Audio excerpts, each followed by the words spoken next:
with glad hearts for the principles on which this Hall of Fame is based. For the people, the athletes, the coaches, and significant contributors who have made it what it is. Thank you so much for the privilege to have lived in a community where we were able to express ourselves, compete with others from the same and other communities. May this recognition serve as a poignant reminder of the profound value of perseverance and unwavering commitment in the face of adversity. We express our heartfelt gratitude for their achievements, which inspire us all. In your name we pray. Amen. Thank you. Now, as I said, we have 4 serving lines. I'm not going to particularly put it in particular order. I'm just going to ask that you get up from your table. Maybe those who are closer can go first, so we can get started. Thank you.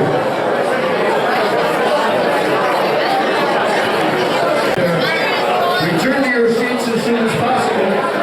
Get going.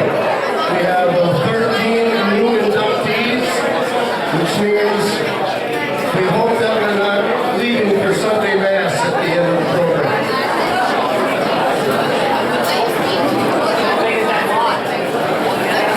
Thank you. You know, 6 years ago, my friend Randy Demis and I were talking mid-court at a basketball game, and the conversation came to, you know what would be nice? If we had an athletic Hall of Fame, and one thing led to another, and a year later, we inducted our first 8 candidates, and many of them are here this evening. I'd like to introduce you to my partner in crime. Between he and I, we pretty much get most of the details done. But this guy's our leader. He does exactly what he has to do. So it's my pleasure to introduce to you now, President of the Menominee High School Athletic Hall of Fame, Mr. Randy Demis.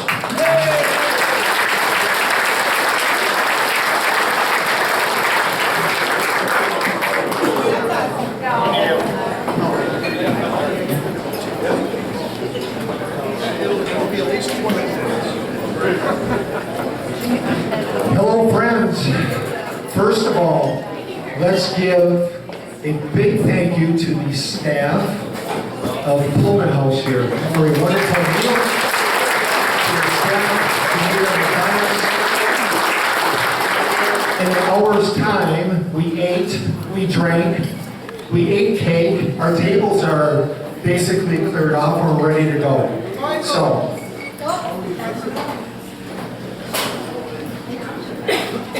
hello, Mr. Jacques. Okay.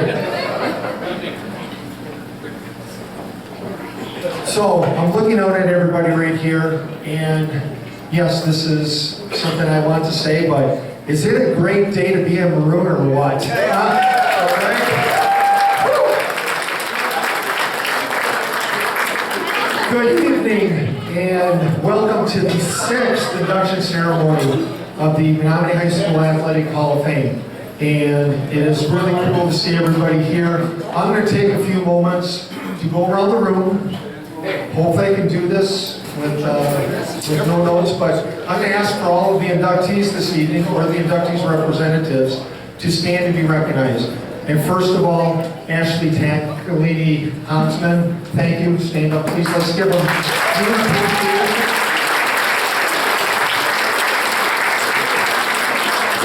We have the granddaughter of Len Umnus, Susan Umnus Tallow. And the grandson. And inductee, Dr. Robert Terkoff.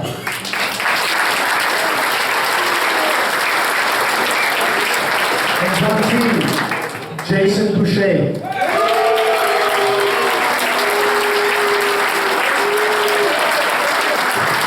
Inductee, Wade Hodge.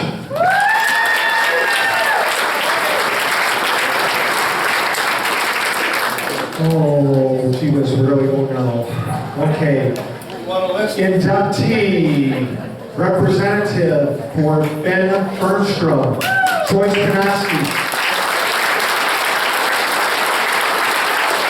And representative for Bill Fernstrom, Sherry Zorn. And around the room we go to Gary Stewart. Where's the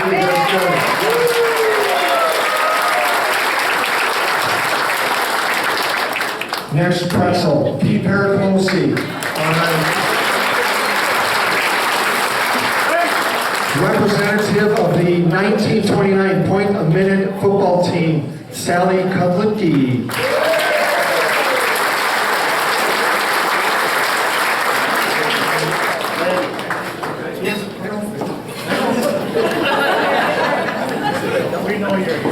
Over on our left, last but not least, who making attendance here this evening, Mike Fotenhauer.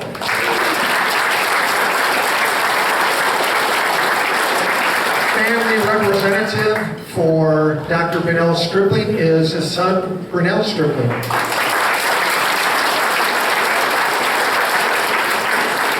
And in the center, Mr. Dave Hagelin.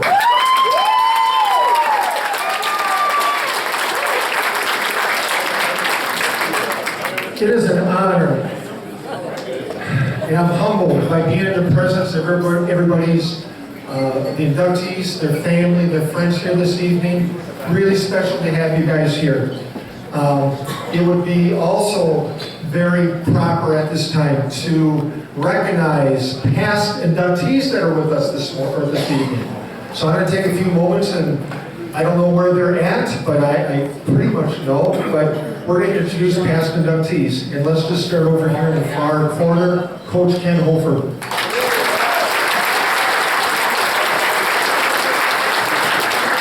And Coach Joe Johnson.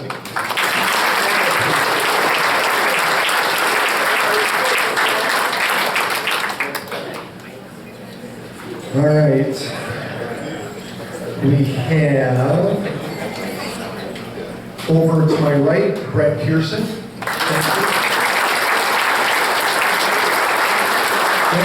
Al Rulo. Where's Al?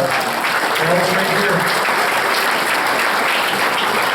We have members, I already referenced Coach Hofer, but we also have a couple other members of the 1998 State Championship football team.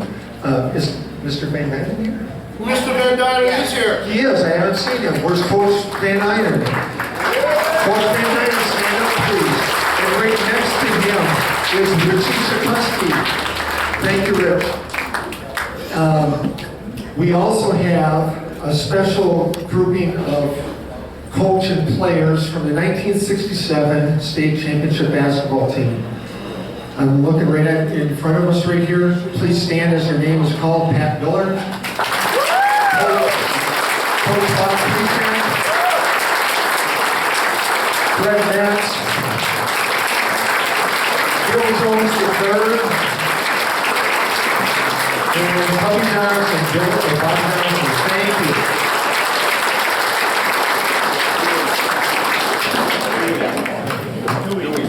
Yeah, one more verse.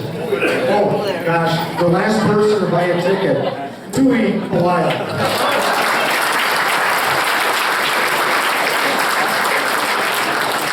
There are two more inductees that are here. I'm going to let them squirm a while before I introduce them. I'll save them for another part of my presentation.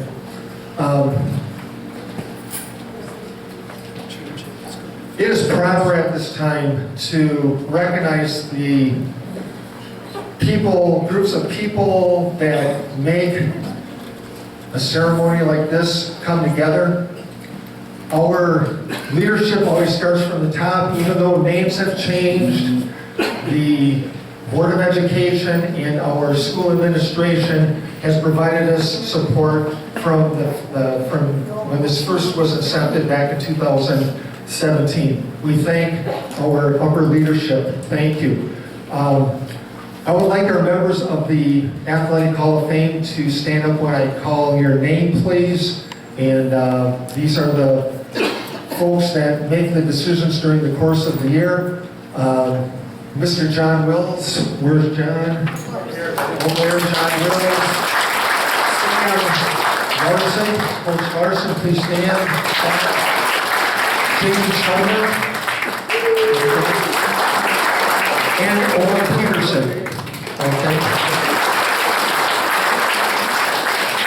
These names you can find in your program, the first white page of your program. If you open them up, please. I'll be kind of referencing this now for the rest of the presentation. We have a 15-person nomination and selection committee that procure nominations, review them, vote on them, provide assistance to the board of directors in determining, help determine classes from year to year.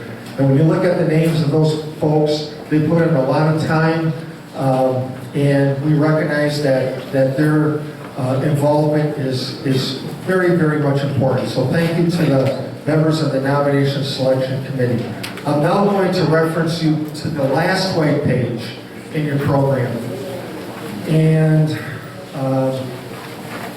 the promotion of the Hall of Fame is done in a lot of different ways, but and a lot of other things are done here too. You might have noticed when you walked in this evening how well decorated the room was. We have a decorating team, which is headed by Debbie Rankinen, and this year was assisted by her daughter, Jessie Chernesky, and Betsy Shaver. So let's give a shout out to our people on the decorating committee.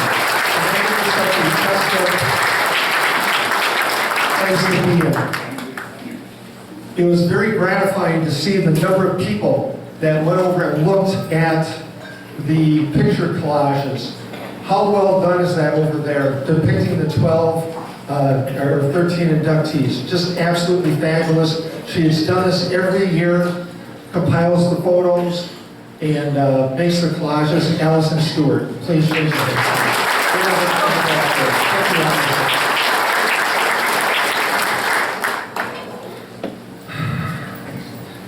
Robbie Lund, raise a hand.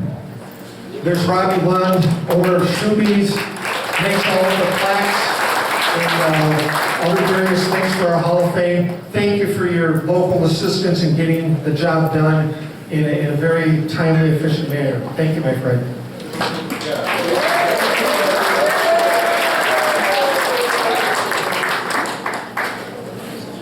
Our Twin Cities has been blessed with some of the finest sports writers and broadcasters that our community could ever hope for. It has been long-standing. They promote our local sports, and in particular, the Athletic Hall of Fame.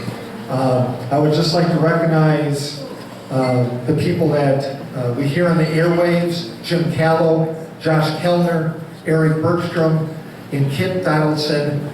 Thank you very much for promoting things over the local radio stations. I have used this quote, and I'll use it again, but the famed golfer Bobby Jones in his autobiography said that in order for an athlete to gather any sort of fame, it's not enough to do the job. There must be somebody there to spread the news. Okay, Matt Lehman, where are you? Where's Matt? Stand up, Matt. Matt Lehman, for those who don't realize, he wrote a weekly article, 12 separate articles that appeared in the Eagle Herald each Monday, describing the accolades of our Hall of Fame inductees this evening. Matt, you spread the news. Thank you, all right? All right. And then, yes, lastly, we have two other inductees that are with us this evening. That one started his journalistic career back in 1955.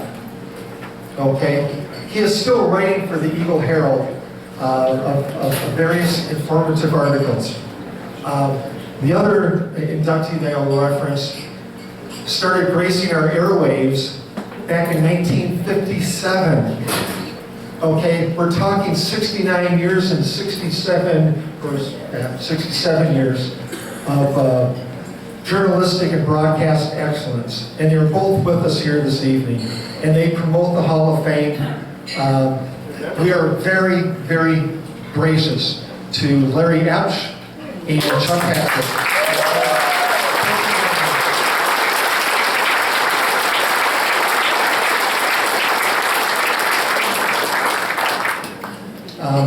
You know what? Yes, tonight is a night for reflecting and remembering, you know, for sharing and celebrating, and most of all, let's pay respect and give thanks to tonight's inductees. Very soon, we're going to be welcoming them all into the family known as the Menominee High School Athletic Hall of Fame.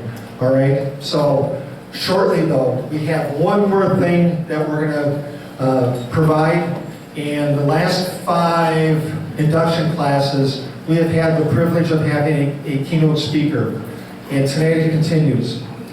We have had, for those who have been to all of the ceremonies, some have not been to them all, but we have had guest speakers, John Mino, we've had Pat Miller, we had the voice and the picture of Bill Schwantz. He was in a wedding down in the Carolinas, and yet he still was our guest speaker magically. Coach Krishak, you're a guest speaker, and then last year, Penny Mullins gave an absolutely fantastic guest speaker talk. This evening, we have, we're fortunate to have another guest speaker. He agreed to come. His name is Tim Staus. Tim Staus, and by the way, I don't know if anybody has a napkin they can give me right now. Is there a napkin? I am sweating.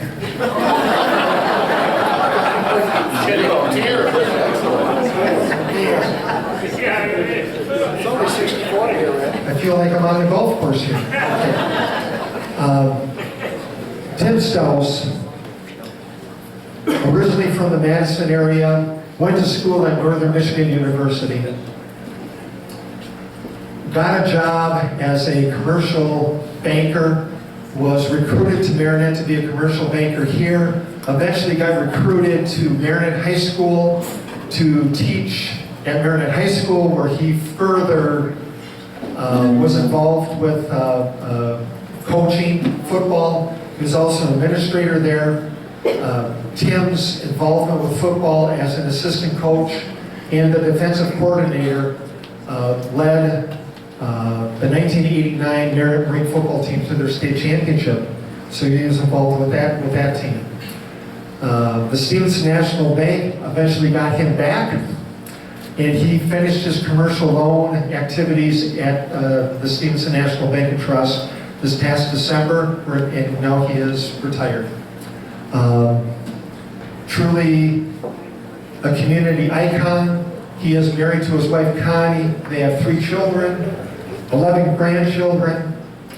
Tim was at the foundation of the establishment of the Marinette High School Athletic Hall of Fame, and back in 2016, he was the initial encourager to have a high school athletic hall of fame established here in Menominee. We are so grateful for what he has meant to our Hall of Fame, and we look forward to his words here this evening. Mr. Tim Staus.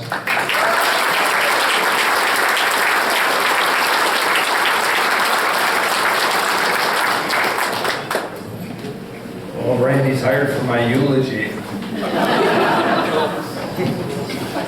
It only cost me $20 for that, eh, Randy?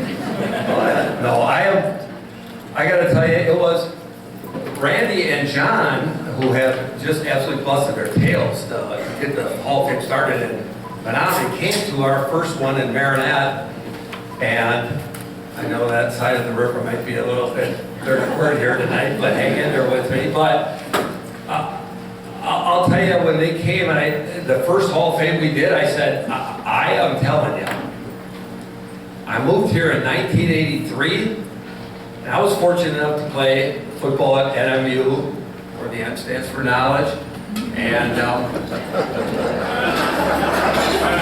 little slow tonight. But literally said, I have not seen a resume like the city of Menominee athletically. Now, don't get me wrong, I'm proud of the Twin Cities. I have a lot of purple running through the veins, but I have a lot of great friends in Menominee.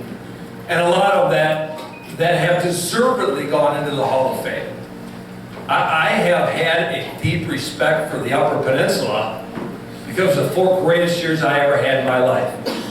Playing in Northern Michigan, making associations with the UP. By the way, when I moved here in 1983, I went to the Elks Club the night I was in the hotel because the bank said, you gotta find a place to live up there, so why don't you stay overnight? Figure it out, I had some appointments with realtors at 5 a.m., believe it or not. And so I stayed at the Best Western and went to the Elks Club that night, and there was a guy, you guys know Buckwheat, Mike Furton, great friend of mine, was there. I had never met the man before, but he came up to the bar, and I was getting a glass of water, and I said, how you doing? He goes, hey, are you new here? And I said, yeah. And I explained what was going on, and I said, hey, I'm looking for a house. He goes, well, what are you looking for? I said, I was born and raised in a very small town, 30 miles outside of Madison, by the way. 5,400 people in a farm community. And I said, I really don't like being in the city. Not that Menominee and Marinette are large cities, but 50,000 combined almost these days. And he goes, oh, I got a perfect place for you. You know where 577 is? And I go, no. He goes, oh, do you know where the YMCA is? I go, Mike, I got into town 40 minutes ago. Okay, let me help you. So he tells me, he says, you go past the YMCA and you'll see on the sign that says 577. He says, there's a place out by Peachy's place. And you go and you find the NASCAR mailbox and you turn left at that. When you get to the end to where the big birch tree is now, you're close. And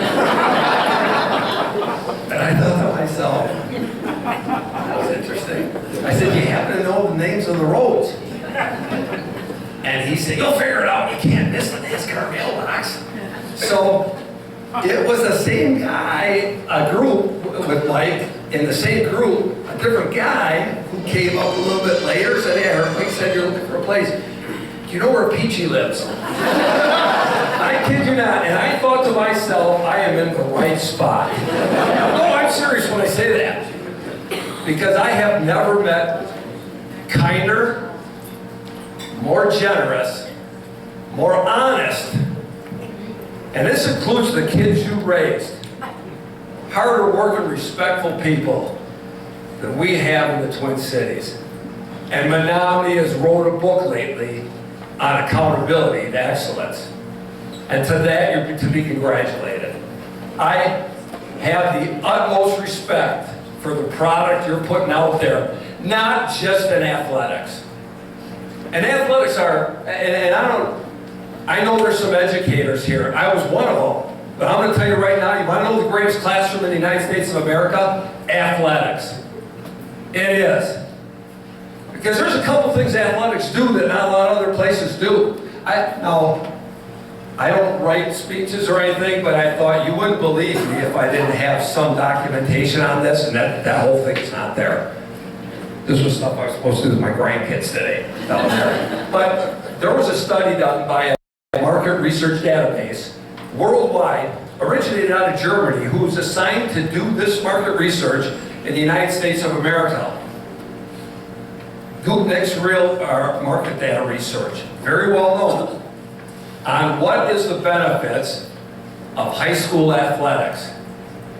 I want to hit on just a couple of highlights because as Cleopatra said to Julius Caesar, I know I'm not here to talk. Okay, but high school student athletes have a graduation rate of 92% compared to 71% of the rest of the student body. Now I can tell you this, in winning towns, like a place like Menominee, I will guarantee you this, it's close to 100%. Because there is that expectation. Now, nothing against Milwaukee, because I'm from southern Wisconsin, but Milwaukee public schools have skewed this 92% a bit. High school athletes have a higher GPA and higher test scores. Here's the one that shocked me.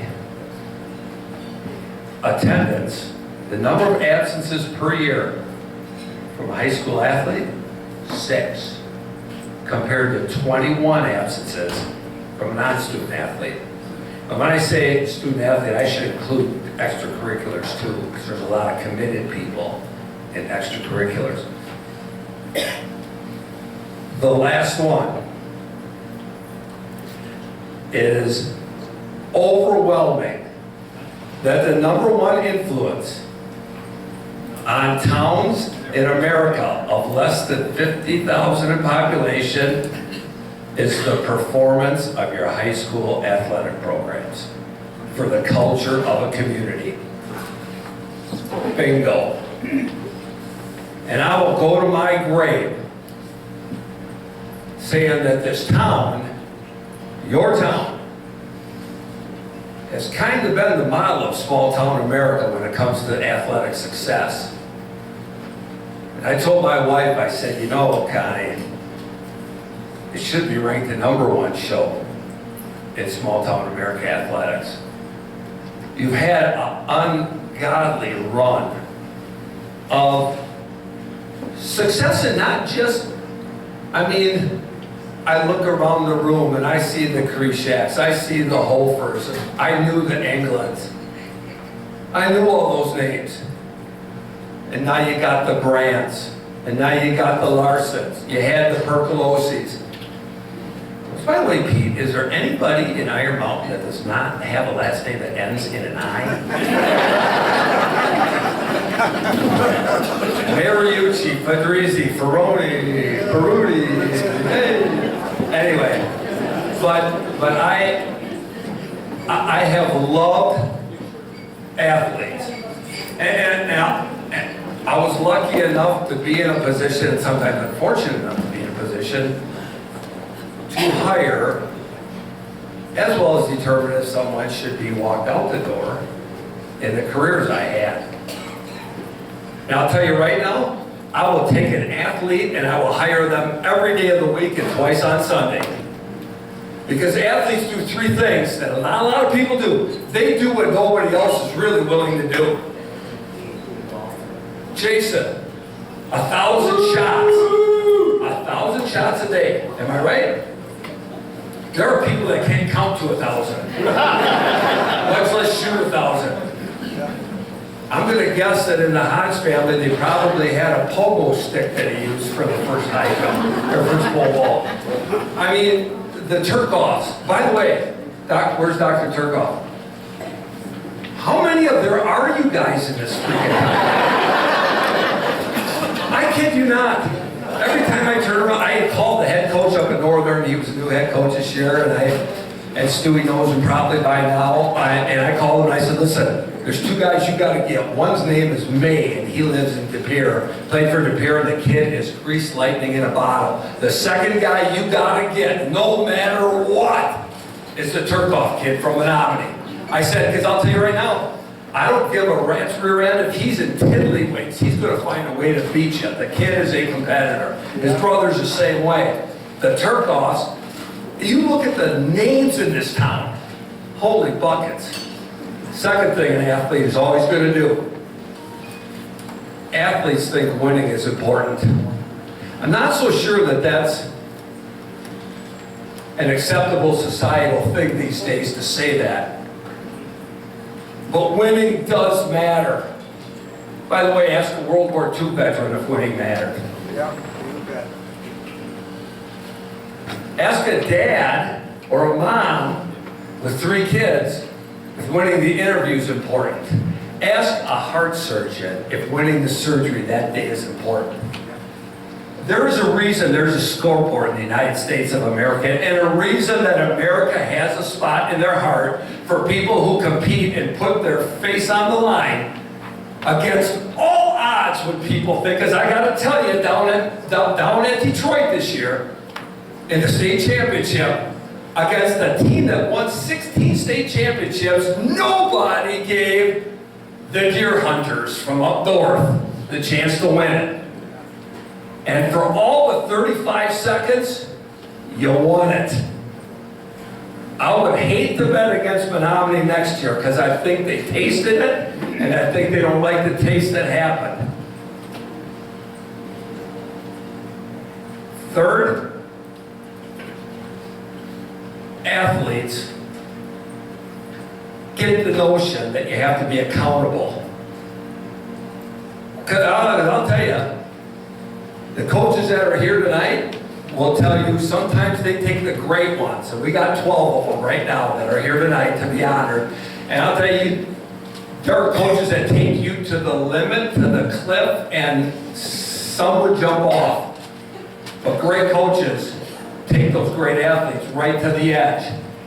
And the factor of accountability with great ones, because I'll tell you what, you criticize an athlete based on performance that they might have deserved, I will tell you, you will get a face full of great achievement in the next one, because that's what athletes do. They just do. The great athletes do that. Not everybody does, but the great ones do. I look at the team that we played. You guys remember the 58-54 M&M game, eh? Now we had the 54, I know. By the way, that's 2 1/8 points a minute. If you really think about it, 112 points scored in that thing. And I looked at how close the staff at Menominee was, and we were that way at Marinette. And we have fond memories of playing Menominee, and I have fond memories of the coaches at Menominee. I do. But after the game, at 58-54, the first man I always shook hands with was Satch Eklund. I love Satch. And he and I would converse back and forth, and Joel Hanner and Coach Hofer, the two offensive guys who were just 58 points at 54, said, boy, the two guys that are supposed to know more about defense than anybody, how about that one? And without blinking an eye, Satch turned and said, yeah, Tim and I are going perch fishing next year during the M&M game. I got $100 that's at 0-0 and goes to overtime without a defense out there. Do you remember that, Coach? I have one last thing that I want to hit on. Are there any, is Drew Byarski here, Justin Barnowski, or Sam Larson here tonight? Sam's here. If you are, raise your hand. Sam, where are you, Coach? Sam over here. I'm going to tell you this, what your school has done great, and your Board of Education deserves some help for this, or some accolades for this. You have prioritized keeping athletics and keeping leaders in athletics. You look at the coaching chain that's happened here, and it has been pretty impressive. I mean, if you want to replace a guy with 4 or however many state championships and Ken Hofer, that's not following Phil Bengston, that's following Vince Lombardi. Yet, Joe Noah does it, then Brant does it. And I'm telling you, Coach Percolosi coached Sam Larson. You don't see that often in many towns.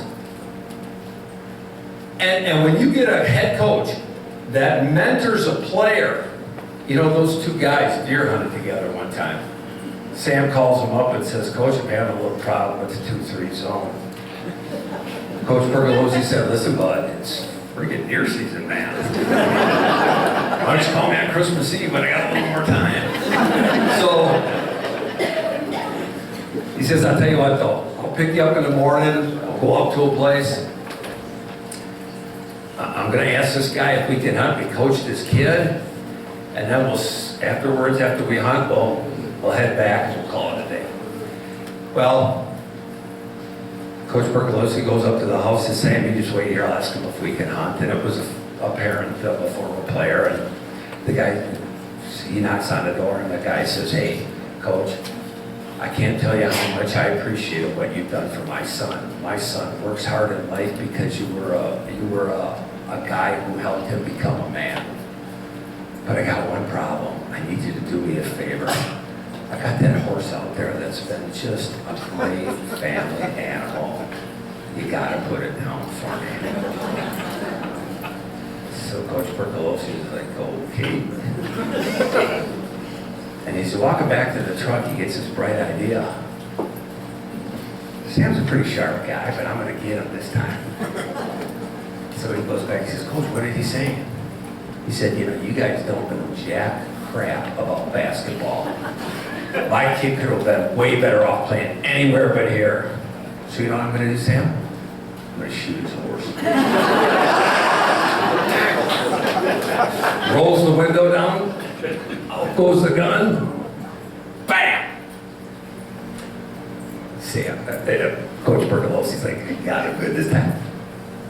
2 seconds afterwards, bang, another one goes off. He turns around, what was that? Sam goes, I got his cow, let's get the hell out of here. That's respect right there. Menominee, you guys have done something that not many towns in the UP, not many towns in the state of Wisconsin, not many people in southern Michigan, and anybody in the Midwest has done. You've raised great kids, you've got great culture, and you just got solid people. Congrats on the job well done. Randy, John, you guys are great. You guys have a heck of a thing going on. Don't ever let it slip. Thank you.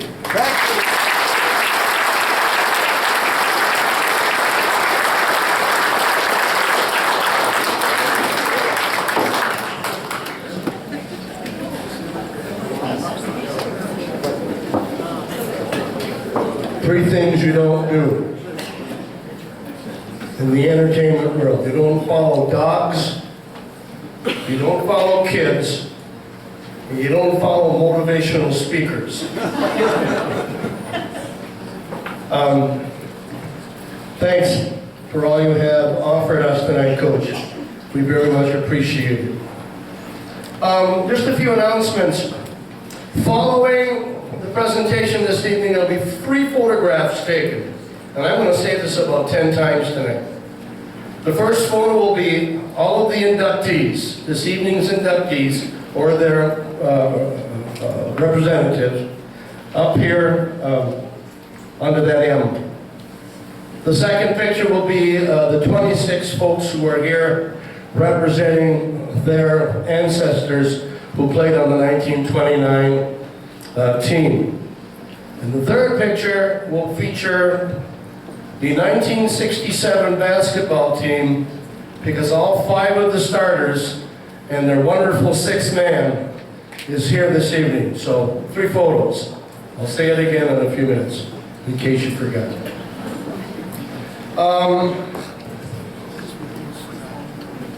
The flowers that are on your table, you can argue about who can take them home, but just leave the vases. They belong to us.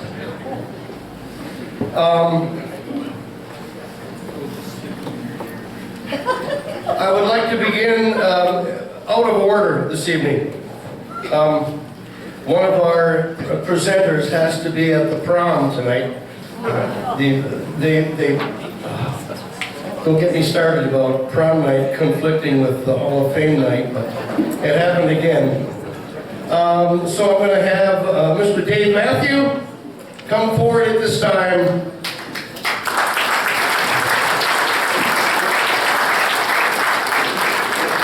Dave is going to present the plaque to Wade Hodge. If I could have Wade come forward as well.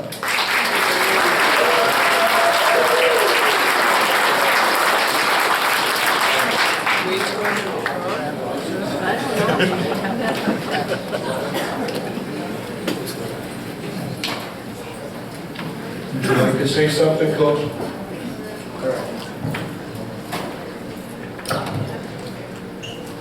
Thank you. You're welcome. All right. It's my honor to introduce Mr. Wade Hodge, and congratulations to all our inductees this night. I always think of Wade Hodge as the quintessential all-American kid, all-American boy. And you know that old saying that, you know, you're trying to describe something or somebody and you say, oh, their picture would be in the dictionary. So I got out the dictionary Sure enough, check it out. All American. There it is. Picture of Wade Hodge of the All American.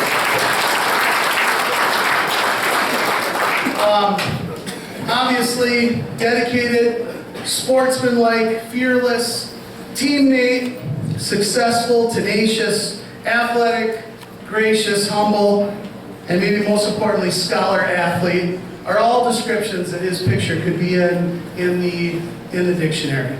I had the honor of coaching Wade in 3 sports, football, track, and wrestling, and have a lot of great memories with him and his dad, Jim, staying at track until it got dark out, watching Wade take his 400th run down the training run.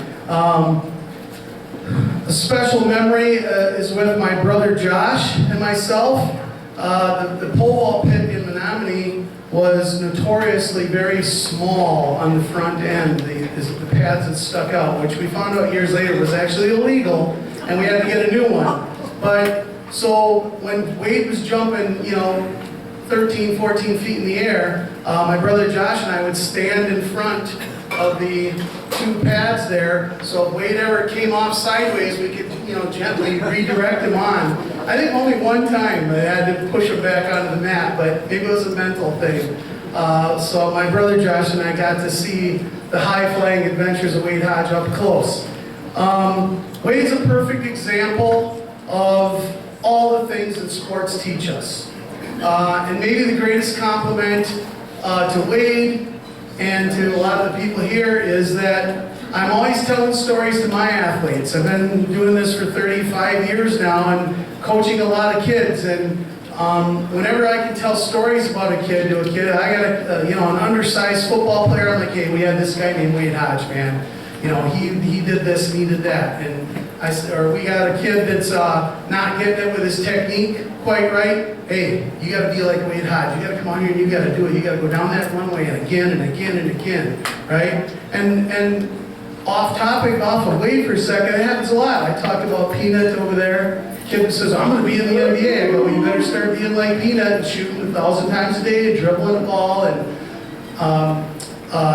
Ashley Taccolini, same thing. Aaliyah Stewart, I tell stories about you all the time. Mr. Eland, I tell stories about you in your lunchtime practicing. So anytime a kid needs a little extra motivation, I can bring up these athletes that we've had in our past. And of course, Wade is one of them. Scotty Harper over there with the ball behind his back and the trap keeper. We bring up those stories all the time just to tell kids how it is. So I can't think of a better example for all the virtues that sports bring and a better example of a scholar athlete than Wade Hodge. And I'm going to finish with his favorite singer, such an all-American kid that John Denver is his favorite singer. So here's a quote from John Denver: "Success should not be measured by wealth or fame. True success lies in finding joy in the simple things and making a positive impact on the lives of others." Sounds a lot like Wade Hodge to me. Ladies and gentlemen, Wade Hodge.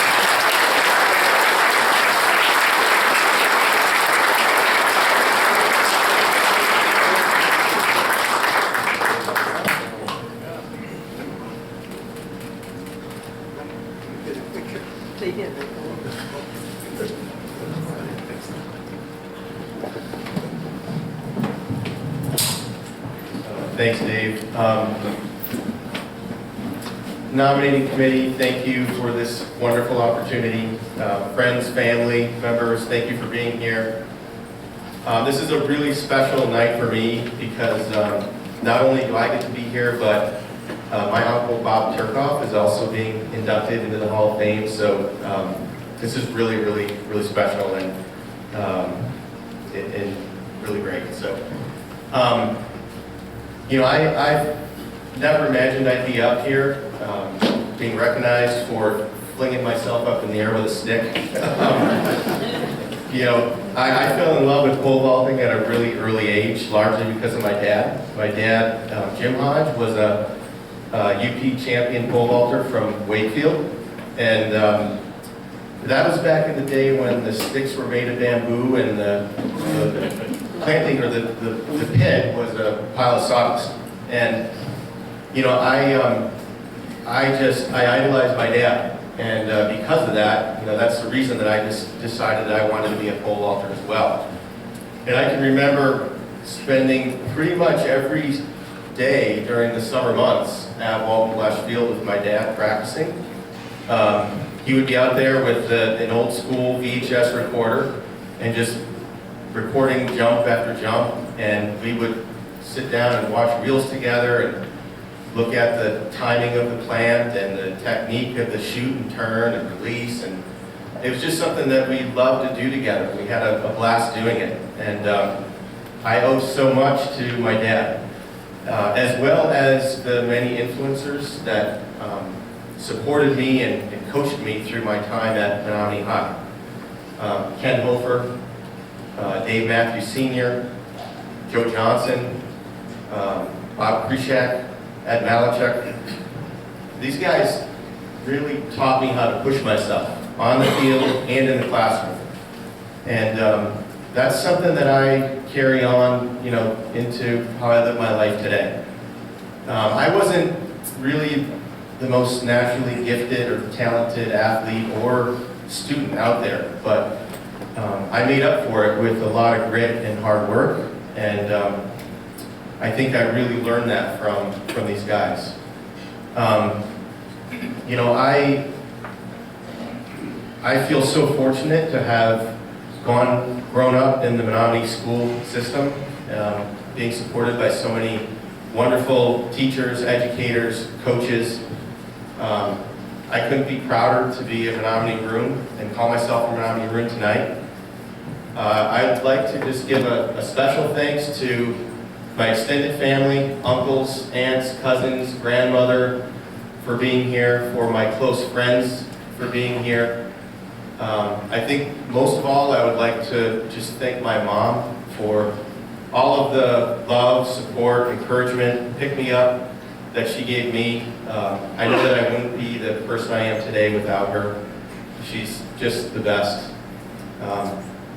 So thank you again for this wonderful opportunity. Thanks for being here. I really appreciate it.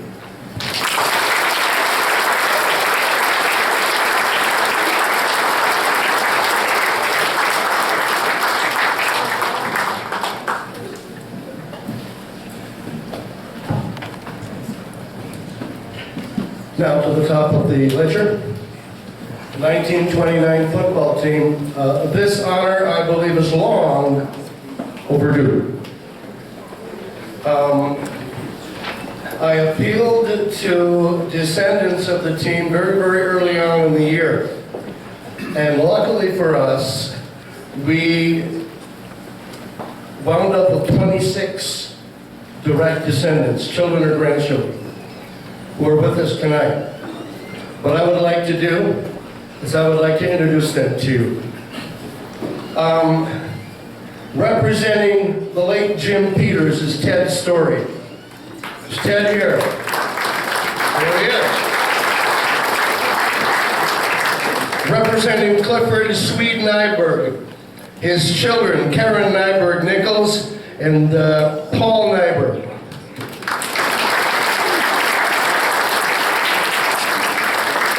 Representing the late Elmer Whitten, Jerry Whitten, Jeanette Whitten, Corey Pearson Boy, and Brett Pearson. And I want you to check out the jersey on Jerry Whitten. Okay. Representing the late Ray Del Cipi, Mary Ann Del Cipi. Representing the late Ray Corky Rauscher, John Lacrosse, Rob Lacrosse, Erna Jean Lacrosse, Bob Rauscher, Joe Curran, and Phyllis Johnston.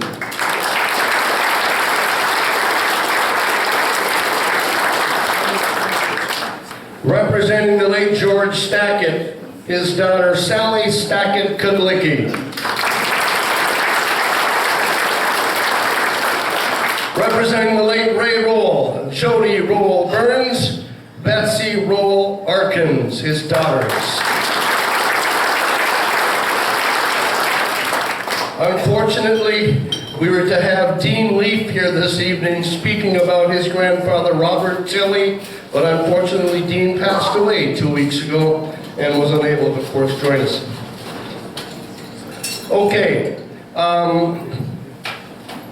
There's not a lot that I have to say that hasn't already been said that isn't in that little red book you've got. But for some strange reason, word got out to the legislature in the state of Michigan, and our state representative, Dave Preston, sent to us certificates to each of the late football players, honoring them for their efforts on the gridiron. And I'll just summarize a bit. It says, "Let it be known that we are proud to join with past teammates, coaches, classmates, family, and community members in congratulating the 29 Menominee Maroons for being nominated into the Menominee High School Athletic Hall of Fame, class of 2024.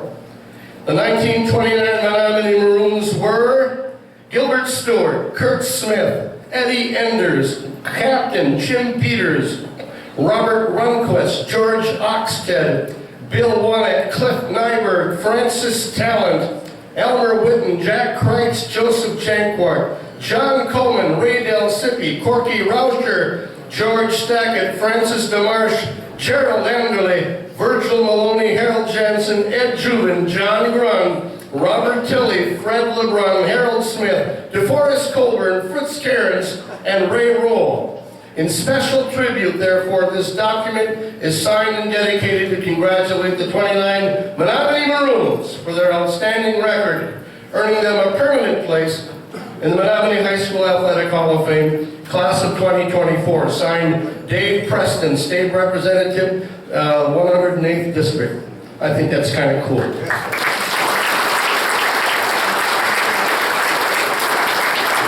So I'm going to call now, I've nominated Sally Kudlicki to be the spokesperson for the 1929 football team.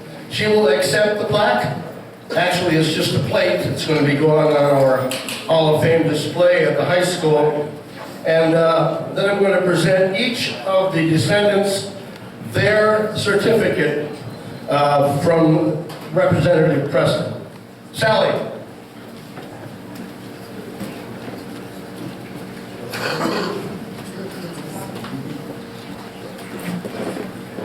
Presenting the plaque tonight, Mr. Bill Jones.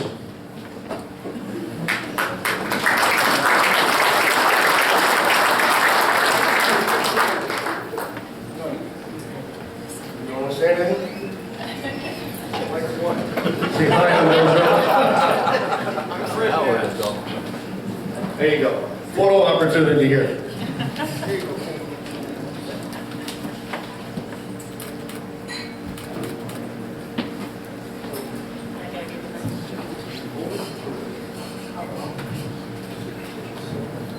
Good evening. It's my honor to be here tonight to accept this award for the Menominee High School 1929 point-a-minute team. They were a tough bunch. You have to remember that back in the day, they didn't have the protective gear that they have today. It was quite a feat making a point for every minute that they played that season. They won every game they played, starting with West Green Bay, 31-0, then beating Kingsford, 150-0. That's what helped get the points up. As they said in the book, the substitutes played half the game and got almost as many points as the first team. Starting with West Green Bay, 31-0. Then Kingsford, 150-0. Oshkosh Normal, 46-6. Escanaba, 28-0. Sault Ste. Marie, 28-0. Iron Mountain, 39-6. Marquette, 33-0. And then Marinette, 49-0. Although it was a very wet day for the M&M game that year, they figured that there was 10,000 to attend the game. So totally, the team had 404 points against 12. I was really glad that back in 1979, I was able to attend the Menominee football game where they honored the 1929 team for 50 years. There were several teammates that attended the game back then, and the smiles on their face were priceless. Can you imagine now if they were here tonight, what smiles we would see? It would be the frosting on the cake. Thank you.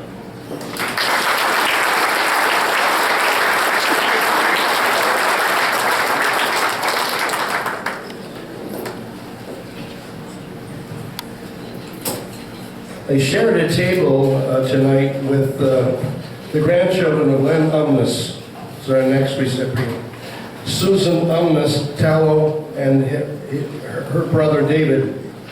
Originally, I thought that David was her husband. Well, according to him, that was a big mistake. Dan. Stan. Who's on first? They agreed that they'll come up and deliver their remarks as a tag team. But the original presenter, Pete Mayhew, couldn't be here this evening, so they're going to have to put up with me. So, not knowing your grandfather, but knowing your dad, who was a lot of fun to be with, I invite you up now to accept the plaque in your grandfather's honor.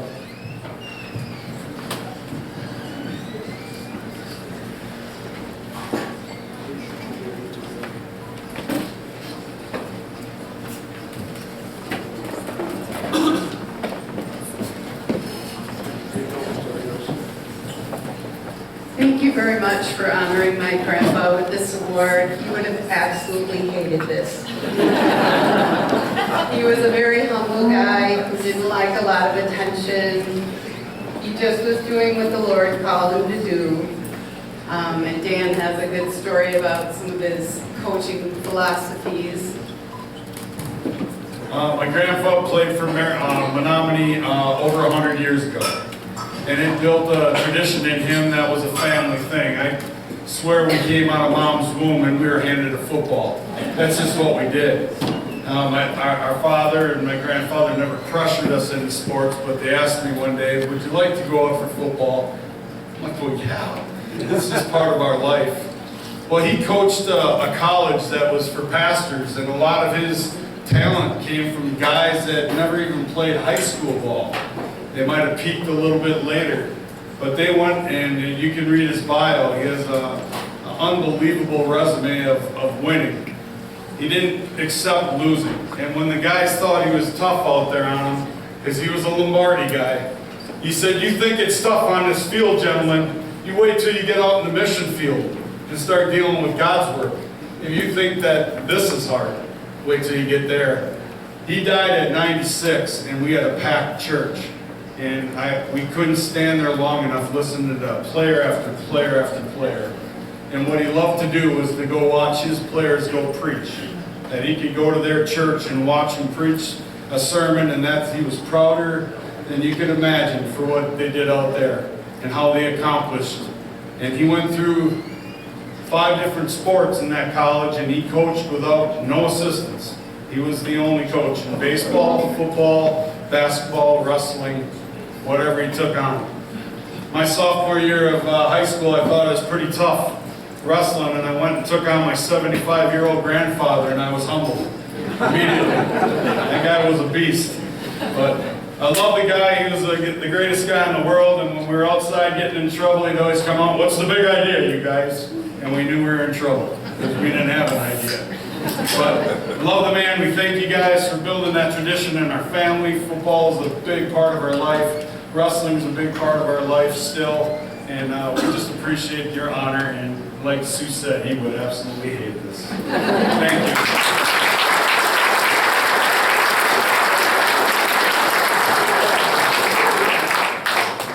Thank you. I don't know if I've mentioned this yet or not, but there's going to be 3 pictures taken tonight. First of all the inductees will form over here. One of you kind folks will put out 6 chairs, and then we'll have 6 folks sit and 7 folks stand. That'll work great for the inductees. Also, the 29 team will have their photo taken there, and following that, the members of the 67 basketball team will have their photo taken. I would like to call forward now at this time the daughter of Ben Fernstrom, Joyce Fernstrom Banaski.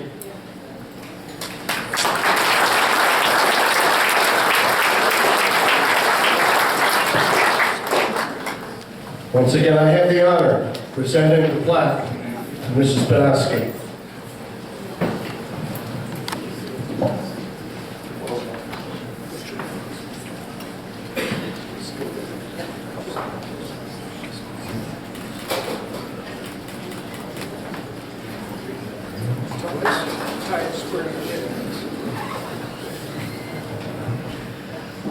Our father, Ben, was a very gentle, kind, and generous person.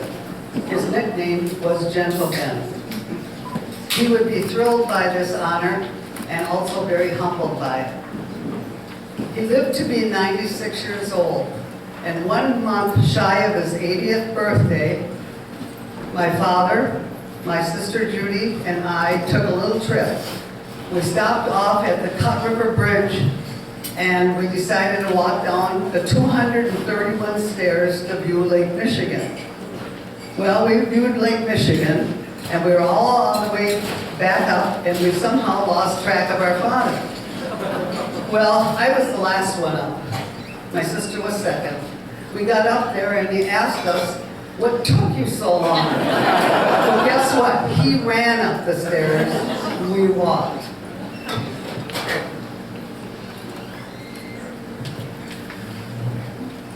I have things written down here, and I don't want to forget anything, so bear with me. He would be very excited about this award, and as a family, we thank you.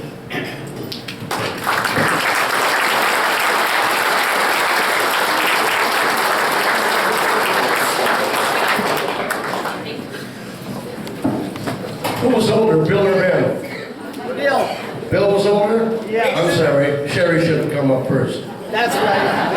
I'm going to invite Sherry Fernstrom, the daughter of Bill Fernstrom, to come forward to share a few words about her dad and accept the plaque. And once again, Mr. Verbose gets to present the plaque.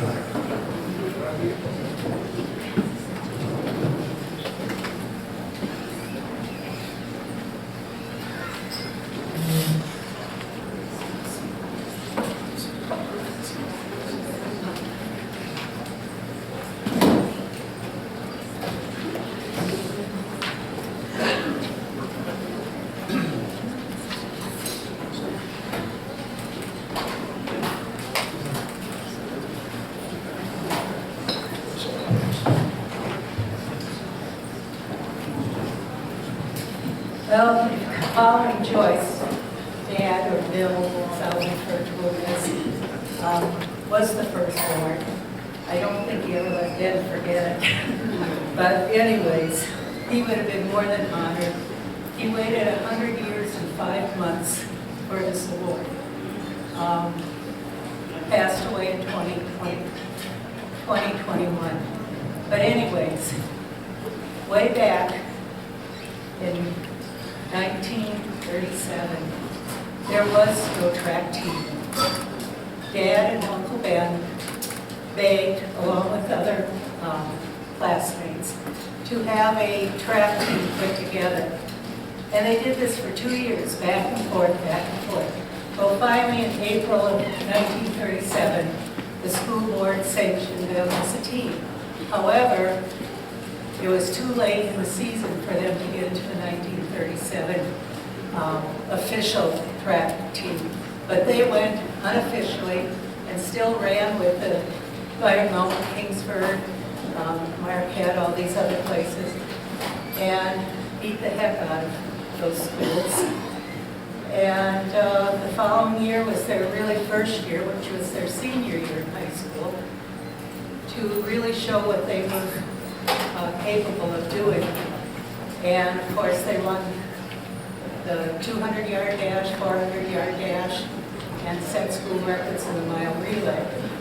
Now, the mile relay held for looks like 20-some years before it was broken. But then my brother Marvin, who is number 10 in the family of 12, ended up, I believe, in 1984, and then broke the record again in 1986 in the mile relay. And that record still holds today. So that's 30-some years. So running is in the family again.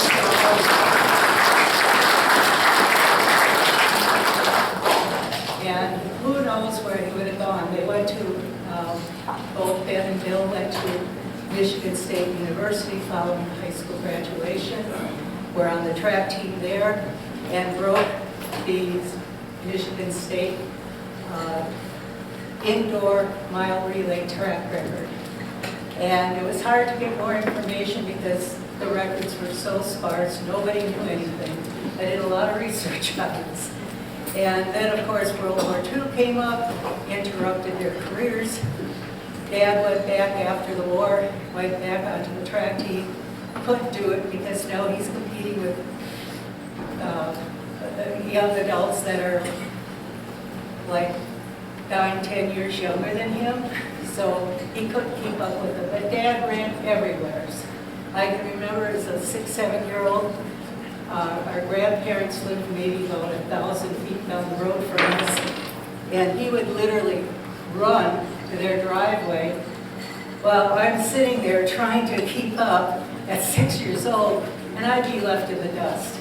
And that's just the way Dad was, and throughout his life. He was also cross-country coach from, I believe, 68 through 74. And the first year he was coach of the cross-country team, they ended up taking UP championship in the cross-country. And then he also started working with, and I can't remember her name, the gym teacher back then, of trying to get a girls' cross-country team going. And I don't know how successful that was. I didn't research into that, but he would have been more than honored to have been up here today and received the award. So we thank everyone in the committee.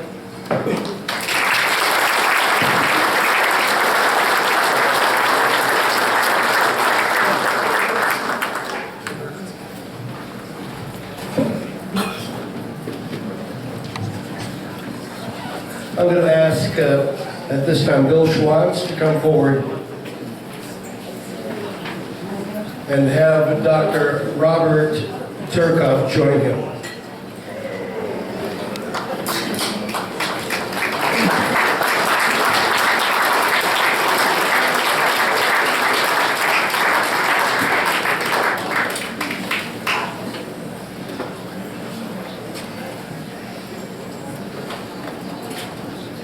Photo up here first, if you guys would stand right here. Let's make a deal.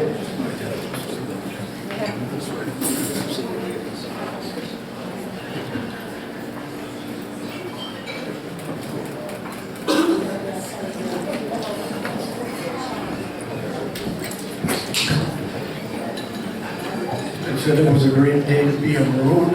I will tell you it's been over a great century to be a Maroon. And Mr. Stolz's remarks about families in Menominee, but they are like, it brought to mind a rival of Menominee, Jerry Svendros, the Escanaba coach. He was a tough guy, but he was a bit enamored with Menominee names.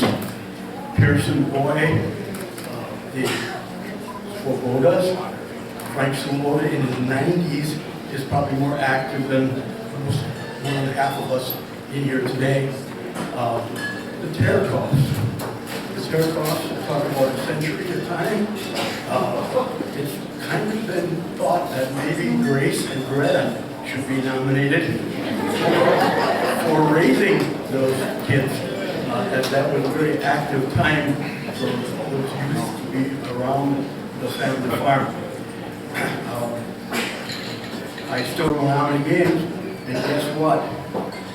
Trevor and Tanner are worth the price of admission. Terracoffs, gold winners, solid effort. The word tenacious was used. Tenacious and tough, I would say, with Bob. Story that got told to Maroon football players is when he went to block defensive end from Ironwood, he didn't have to actually hit him. He would run towards him, and the guy would float to the sideline to avoid being touched, so Bob could turn upfield and find a linebacker or defensive back to flag. So a career at Michigan State, Duffy Gordy for a coach. It doesn't get much better than that. And this is the only athlete on the Spartan team that graduated from the School of Veterinary Medicine after he was done with his career. So I give you a solid gold guy, Mr. Bob Terkoff.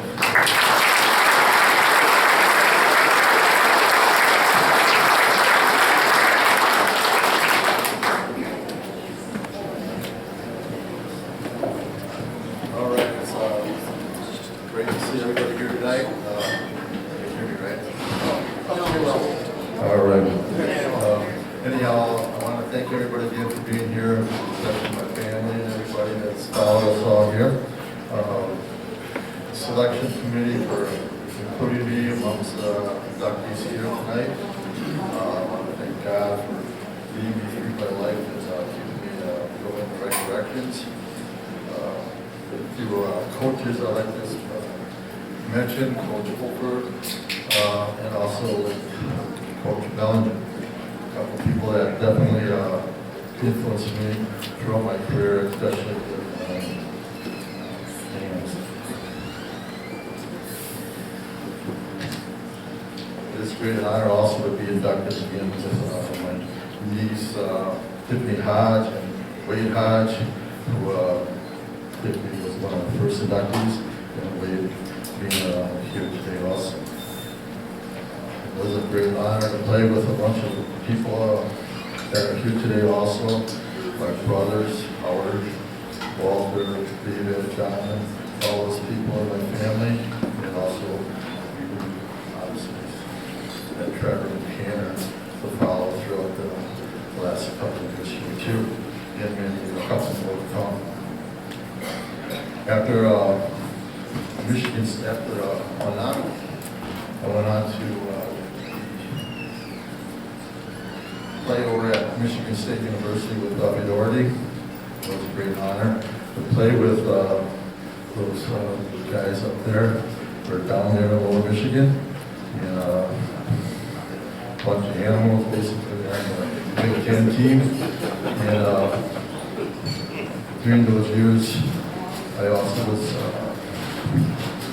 directed into veterinary medicine. And that really started when I was on farm up here in Menominee.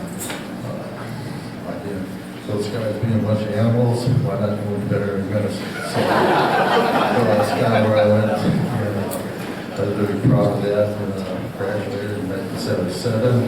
And I was starting my own practice about 10 years later. And, still going on right now as we speak. Luckily, I have my own son practicing with me also. And he's here today also. He's graduated.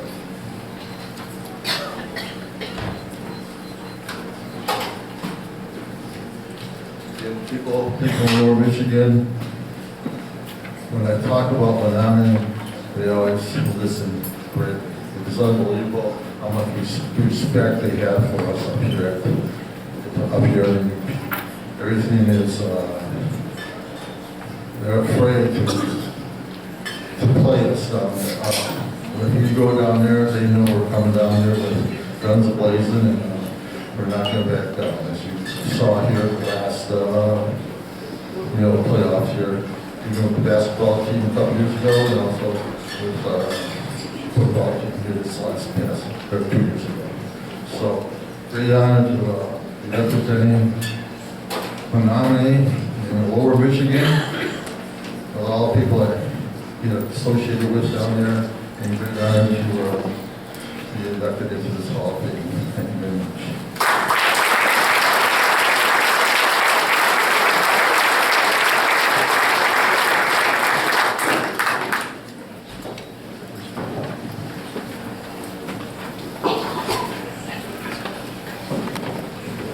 Chuck Patrick, front and center, please.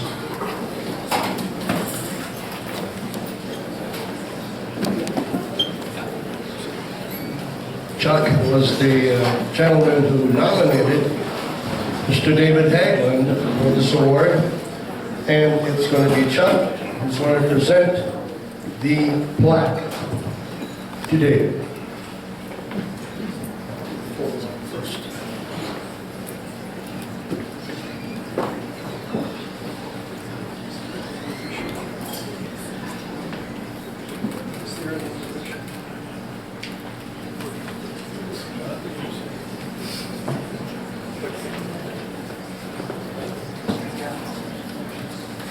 You're about to hear a voice that you'll never forget. As you all know, you all remember this voice.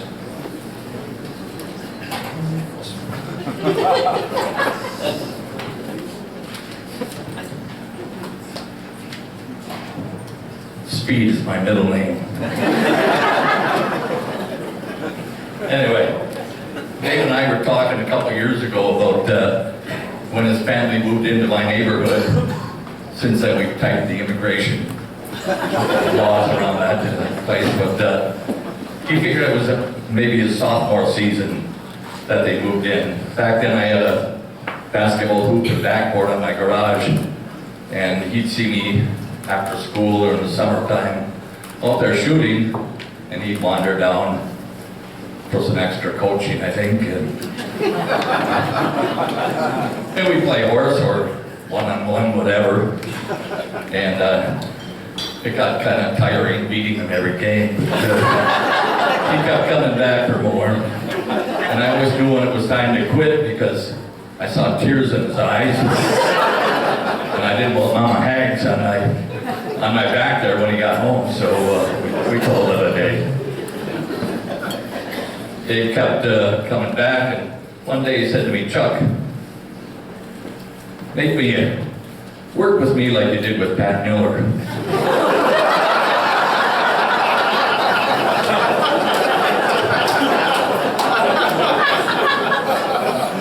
I said, "I'm not a magician."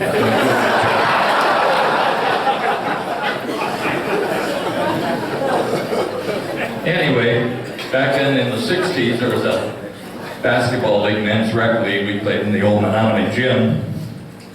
And I had former Maroons and former Menominee athletes and Wasaki Rangers and Cribbets Wolverine players. And there were 7 or 8 teams in the league. And we always did pretty well. And Dave's senior season, he was just wrapping up in the state semifinals. And we were getting ready to enter the Hermansville Gold Medal Tournament. And I thought what a nice addition Dave would be to kind of put the topper on the team and run the floor. And so Dave joined us and didn't work out up there. I had to keep subbing for Dave in and out because he kept getting winded in front of that big floor at the Hermansville Community Center.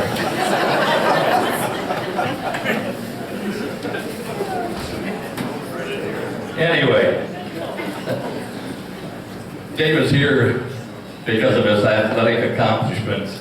An outstanding athlete, baseball, softball, but mostly varsity basketball. He played varsity ball, sophomore, junior, senior, and the number is 55 and 10. 55 wins, 10 losses. when Dave was a starter on that team, and what a great accomplishment that was. And I remember a column in the Eagle Herald or Eagle Star back then, where Coach Preshak said Dave Hagelin, one of the best, 6 best players that I've ever coached. And I thought, man, that's saying something. And I looked back at another column in the paper, and it had from my Hall of Fame colleague Larry Epsch, who wrote Dave Hagelin, one of the best high school floor generals I've ever seen. And as the old saying goes, that's some high cotton. So I'm proud to call Dave Hagelin my good friend, and tonight I'm proud to call Dave Hagelin a new member of the Menominee High School Athletic Hall of Fame. Dave Hagelin.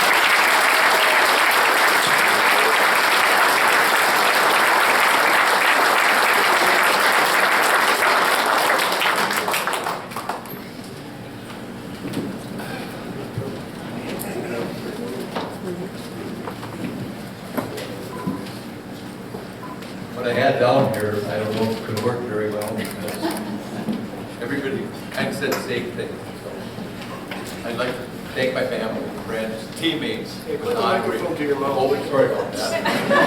Someone that likes to talk. It's not a basketball. Anyways, I'd also very much like to thank Chuck on the nomination, and he's been waiting for 3 years to do this. And like he said, I used to come over and shoot buckets with him and everything.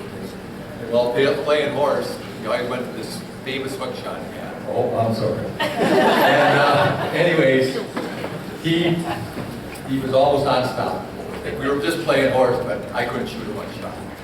So here I am, playing Marinette, which, by the way, never lost to Marinette the 6 times we played them.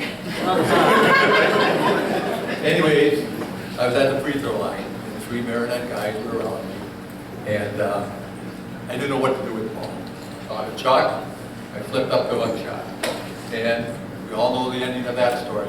It was the only time that I ever made that shot. I'd also like to thank my son Taylor for giving me a little pep talk about coming up here today and everything. It wasn't really my thing coming here, but he said, Dad, you're a room, and now you're going to be a room forever. Yeah.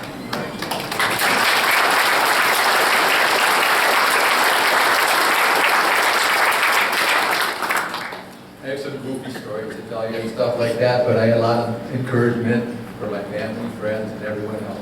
My grandparents and aunts used to listen to all my games. They used to tape the games. My grandma would be laying in bed with a tape recorder and would tape all 65 games that I played. My parents and I, we had the same 65-game streak. My parents never missed a game, and I started every game that they came. They always made sure my brothers and I were always equipped with ball, bats, and everything else. And if they weren't out playing ball with us, our neighbor friends were. Between my parents playing ball with us and watching others, I believe that's where teamwork came involved in my life. I also remember watching Bob Cousy. And I mean, this may show my age a little bit, but the Jones brothers, Sam and Casey, and Bill Russell, and how they always played as a team together. I learned that there was no I in team. When I got this award, I had a friend that I played a lot of ball with in my later years email me. And he said my greatest asset was that I was such an unselfish team player, an attribute that few outstanding athletes can claim. I guess I never realized this because what I loved to do was play ball. Also, I had a few other individuals, and Dewey will like this one. Bob Rickaby was my grant school coach, and we were in the championship game. And Dewey played for Epiphany, and we beat them 19-18. Sorry about that, Dew. And a former Bruin star, Jim Eakey. He worked at the Darb as a big brother. And throughout my time, from 6th grade all the way to 9th, we never played any organized ball. And he was there all the time when we went to the Darb, always telling me that I was going to follow in his footsteps. This is just a story that followed me forever and ever. It is from our mayor, used to be principal and teacher at Grant School. And every time I would see him, up till 3 days before he passed away, he would tease me that whenever it would snow, I would ask him to use one of the school shovels to remove snow from the basketball court at Grant School instead of going with the other kids to play on this hill and stuff. My wife thinks this is where I learned to love to shovel snow, and I'm very thankful for it. And I'd also like to thank my nephew, Jason Hagelin, who was here tonight with his wife Tiffany and their 2 daughters, for letting me know that I actually scored the first points for the University of Wisconsin Green Bay. Yeah, man. Thank you. It was and it was actually an old-fashioned 3-point play. The reason I'm standing in front of you today is due to one individual, a major event, and 36 teammates. The individual was Coach Creasy. He allowed me to mature as a player each year that I played for him without getting down on him. Even though I know I gave him ulcers throughout the season, he made it me a believer in myself. I was very fortunate that in my senior year, after losing the greatest basketball player in Maroon history, when Hall of Famer Pat Miller graduated, I was finally able to reward Coach with an 18-3 record and a return to the state Class B semifinals. The event that took place that seemed to change everything was our loss to Peshtigo Pullman House. Not sure what really happened after that game, but that we lost them until the end of my senior year. We had a 46-4 record, with 2 of the losses coming in the state Class B semifinals. During that stretch, we had 2 winning streaks, one of 28 games and one of 15 games. During that span, I had 36 teammates. It seemed that after that loss, everyone started to work as hard as they could to make us a better team. I am forever thankful in the 3 years I played. There couldn't have been a better group of teammates. I'd just like to name the starting 5 for those 3 years because I would like. I'm senior Fred Matt, Bill Jones, Pat was a junior, Dewey and I were sophomores. In '68, Pat was a senior, Cubby and Skipper Heckel, also seniors, and Dewey and I were still there. And in '69, Dewey and I were finally seniors. And we had Danny Jakes, Jeff Burt Peacock, and Jeff Chapman. So in closing, I believe that high school success not only included the players and coaches, but the incredible support from the entire community banding together to inspire and cheer us on. We always have to remember the cheerleaders, pep band, and the loyal fans were absolutely the greatest. Who could ever forget taking an airplane to the downstate games? The reception we received each time we came back home, no matter if we won or lost. And of course, the parade of people as we rode the fire engine. So, in closing, it was and is a privilege to be in the room. Thank you.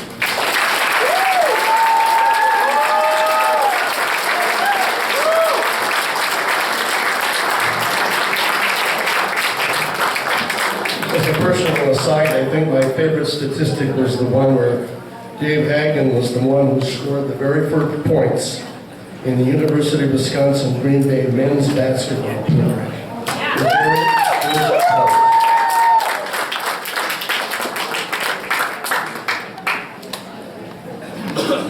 I would like to call forward now Bernie Stripling, who's going to honor his father, Dr. Brunel Stripling. In presenting the plaque, I'm going to call forward Stu Erdman.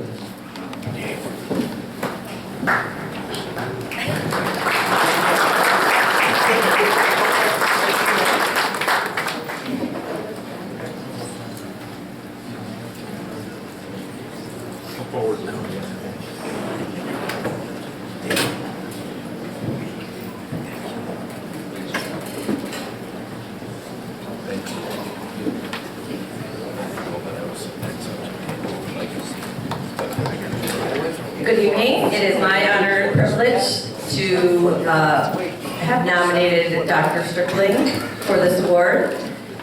Dr. Stripling was a healer, a friend, a member of my church, a Rotarian, a racquetball player, a competitive bridge player, but most of them know us in the community as our local doctor. And if any of these comments that I just were incorrect on, you can fact check with my 88-year-old father, because he was the one that provided me the information.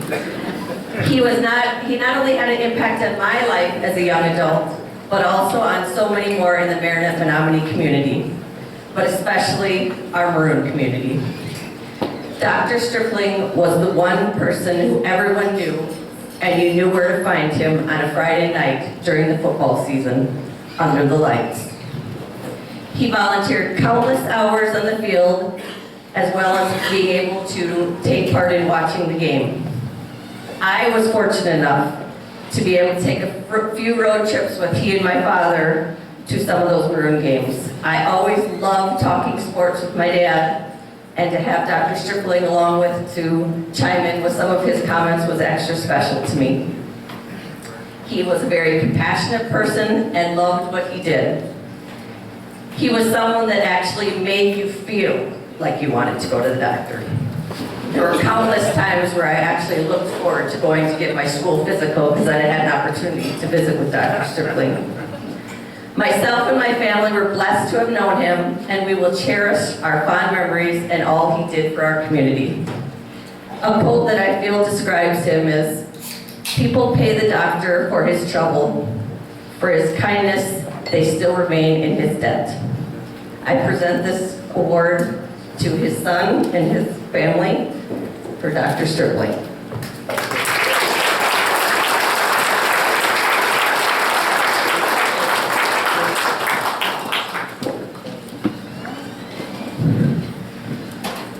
Thank you, Sue.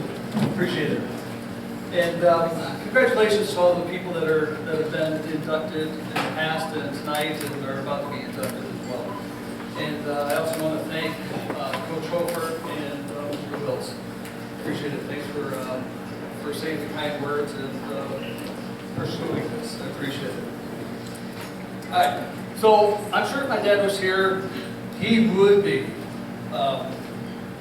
humbled, but he'd be totally happy. He'd be honored.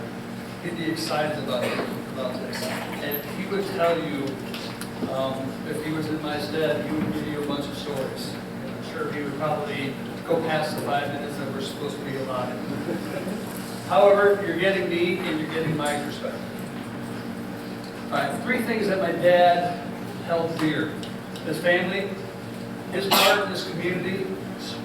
Okay, Sue listed a bunch of things that my dad was involved in, and he also loved himself some Maroon football. He really did. Okay, my dad, prior to coming to Menominee, he was in the Navy. He was stationed at the Great Lakes Naval Base, and it was there he met Dr. John Pinkerton, and they became collegial friends. And Pinkerton left a year before my dad. He got out of the service a year before my dad did, and he came up to Menominee and really enjoyed what he saw. And a year later, my dad was due to come out, and he said, "Why don't you come on up here, take a look, see what happens?" And it just so happens that my mom and Dr. Pinkerton also went to high school together up in Ironwood, and they were a year apart. So this was kind of a good friendship, definitely a familiar kind of friendship. So anyway, we came up here, stayed in a tiny hotel in Marinette, and my parents, they loved the community, and we shortly moved. And we came up here, and basically the rest is history as far as my dad goes. He never left. He had the option to, after he retired, to go down south and be in the warmer climes and all that kind of stuff, but he didn't want to do it. He wanted to stay. He always loved football for some reason, but he wasn't allowed to play. His grandmother, or his mother, my grandmother, would never allow him to play it. So it was too dangerous.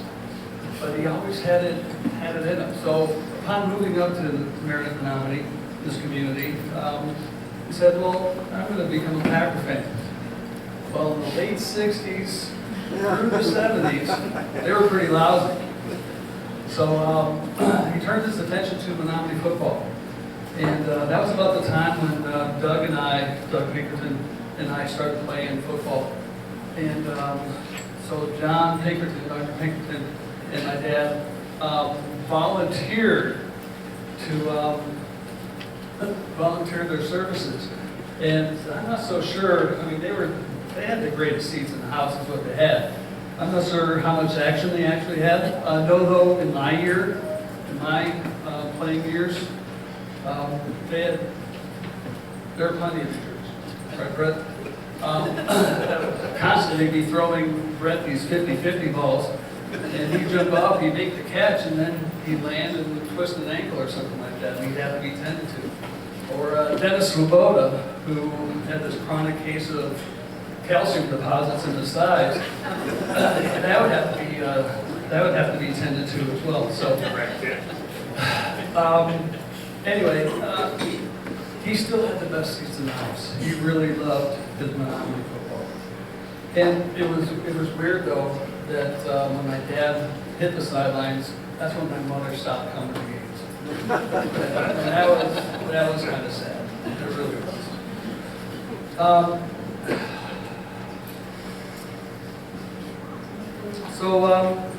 Even after my playing years was over, so 2 years, right?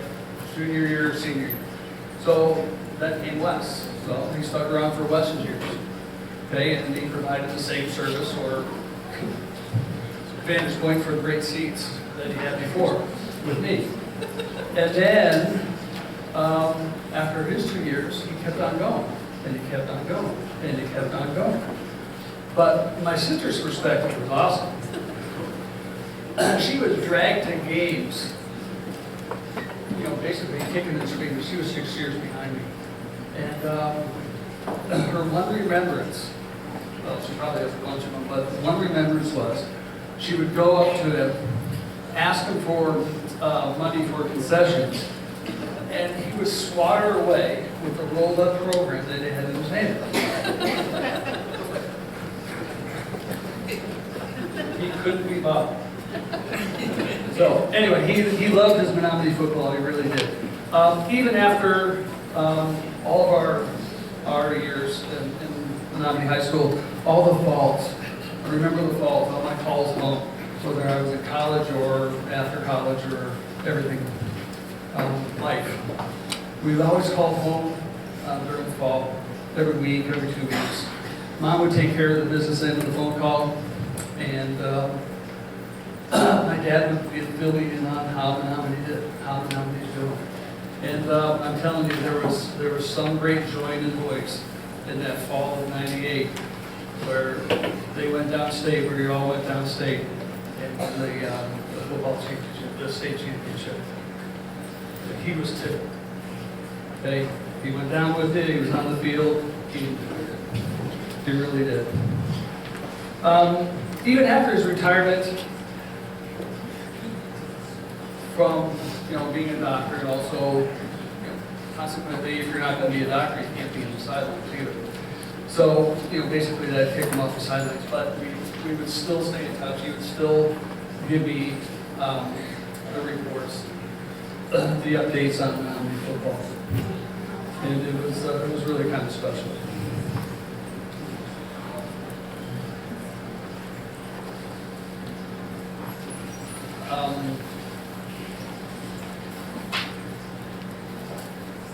I think I've covered everything that I want to cover. I do know this though. Brett and Jamie have become really good substitutes for filling me in on Menominee football. And I appreciate that.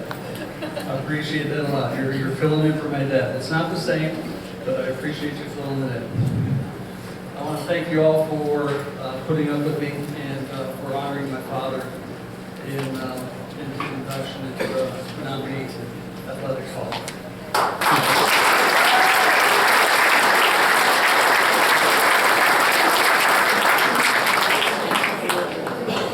I don't know if I've mentioned this or not, but there'll be photographs taken after the presentation tonight. The 13 inductees over here, and then followed by the 29 descendants, followed by the 67 team. Next in line, I'm going to call my good friend Dwayne Clausen to the podium, and Michael Fotenauer as well.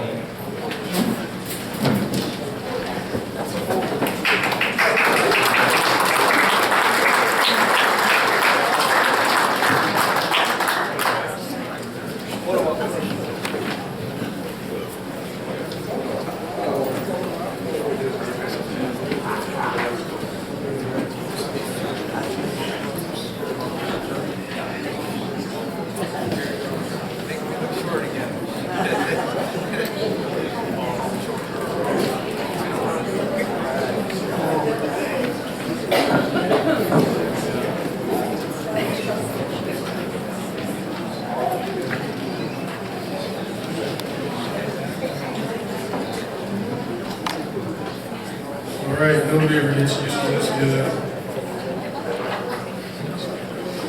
I was talking at the table earlier, I'm Dwayne, of course, Mike Volknauer. I was talking at the table earlier, and they say that one of the statistics that there are more people that are afraid of public speaking than they are dying, and that actually is a good, it's a true statistic. There were some things that were covered earlier, but I'm going to go ahead and cover it anyway because I'm not very good at improvising, and I put something down on paper. Damn it, I'm going to read it.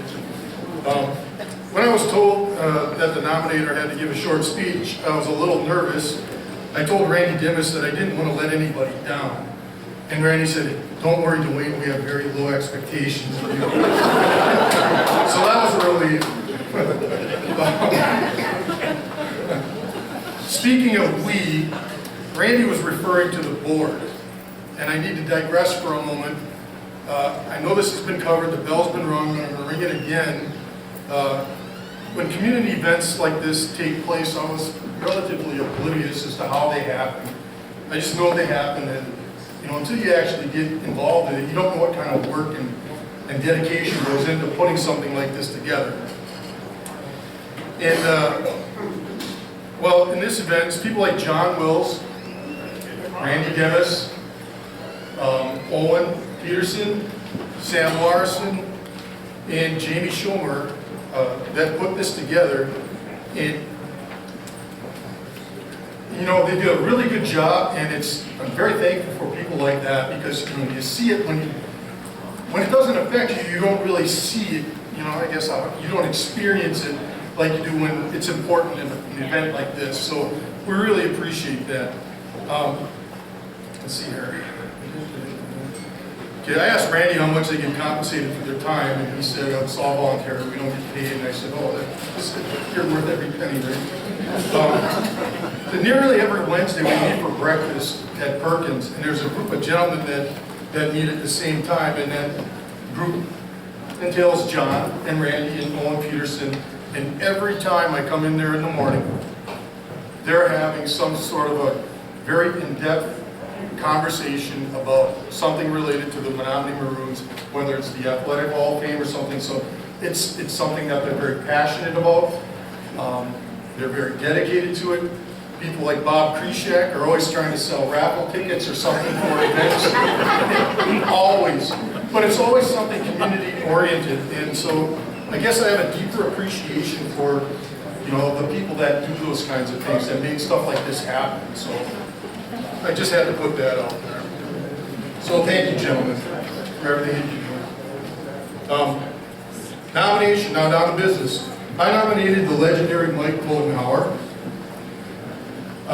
There are a couple people here in the room tonight who probably know if they can fact check this. His son-in-law, and of course, the coach's wife. When I looked it up, I thought, what would the meaning of the name Fotenauer be? I thought it was some kind of cool, like, photons are really fast. Something that would relate to Fotenauer. Well, I looked up Fotenauer. It turns out it's a German name. thought it would be something like Swift or running or something like that, something relevant that I could segue into this. Well, it's fence post. So there goes that. So although Mike was involved in other sports as well, Mike was known best for his distance running prowess. The only people that had a harder time catching up to him than his competition was myself and John Willis. So,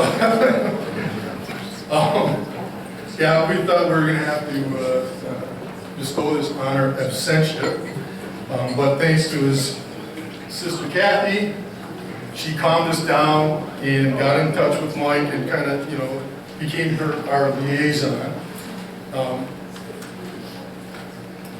There was a time where we were convinced of this, and it turns out he's very committed to his job. Yeah, like I said, I can run off script. Mike is very committed to his job just as much as he was to his training. He claims he's not competitive anymore, but exactly. He and I had breakfast this morning, and he was talking about why he was so busy and why it was so hard to get a hold of him. Last year he was in 44 states, and I thought, well, that's incredible. He goes, yeah, but one guy beat me by one. He says, so there goes that. He is competitive. Anyway. I remember back in the late 70s, I was a member of Sarge Hanson's astronomy club, the Galileo Club. We would meet most of the time in the winter months and early spring months. And sometimes, the weather was really harsh outside, and you would hear these advancing and receding footsteps up the hall over and over and over and over. Well, that was Mike Openauer. He couldn't run outside. He'd be running the halls and stairways at night in high school, 6, 7 o'clock at night, and he's running the halls trying to stay in shape, I suppose. So I remember that, and now, it kind of ties that thread together. Yeah, so anyway, very dedicated, talking about things that you remember and tie threads together. I mean, there's so many people in here that have been influential on my son and my daughters, like Coach Berglosi, Kit Donaldson, and you've got Coach Hofer, Dave Matthew, Greg Jeski's here. I mean, Coach Witten, or Mr. Witten was his instructor for Taekwondo. I mean, all these people influential on our younger children to then become adults. So I just thought it was kind of fascinating being at an event like this to see all these common threads. 19 years old, I had atrial fibrillation. Their father, Stripling, was the one that diagnosed me and basically told me, you're not dying, it's an electrical malfunction. So I just thought, what a common thread that everybody has. Your Brett Pearson, the first time he got laid out on football was Brett. Hey, Brett. Wow. But anyway, during my conversation with Mike, he brought up the fact that he was, one of the people that inspired him a great deal was Joe Johnson. Where's Joe? Where is he? Oh, there he is, Joe Johnson. He talked about, Joe Johnson was such an inspiration and, helped support him in his running and stuff like that. I think he said he was around 14 years old when he started going to events with Joe Johnson. And it was very evident when Joe walked in the door, the greeting that they gave each other, how important they are to each other. So it shows you how influential some of these people are for our young adults, and of course now we're adults, and they still remember the people that, we ran into, or that, mentored us. So anyway, a lot of people from classmates from 1980, I mean, we have a lot of classmates here all around, I'm not going to name them all, but Mike, oops, sorry about that. I'm going to hold that for you. Yeah, that sort of thing's trying to help. But anyway, we had a lot of remarkable athletes in the class of 1980. Mike Openauer is one of those outstanding individuals. Mike continued his legacy to the collegiate level at Central Michigan University before joining the Army and serving our country. You can read about his many accomplishments in the program. There are many. The guy has a very strong pedigree. So after that, congratulations for being inducted to the Menominee Athletics Hall of Fame. And with that, I'll just leave the microphone out.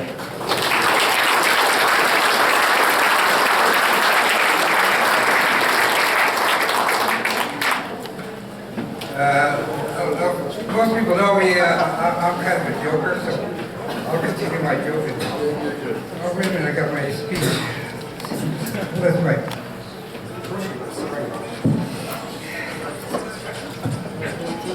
I don't have a whole lot written down. I'd like to thank the selection committee and Wayne, of course. Pullman House staff, because I know workers, I've been in the restaurant industry before, working at McDonald's. People here know that that was one of the best, funnest places to work as a teenager. Fellow honorees, appreciate everybody here. All people that spent their time for this evening, attendees to support us, our families, past inductees. I'd like to thank my sister, who is a marathoner also herself. She didn't really start till 52. 50, oh, okay. And her husband, Vern, my younger sister, Karen. My oldest daughter, Dr. Amanda, and her special friend, Dr. Andre.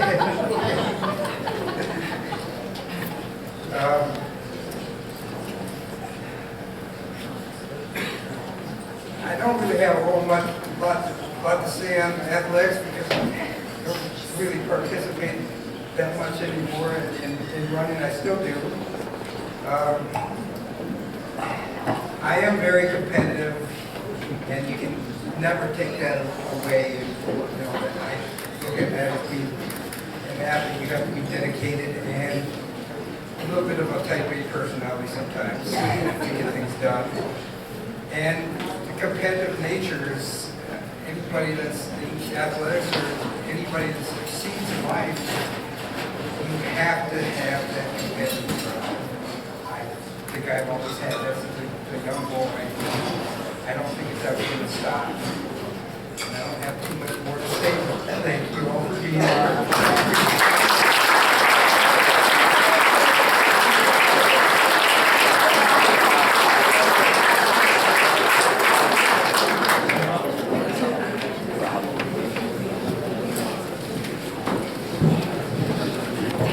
Right when you came in, there was a little flyer sitting on top of your program.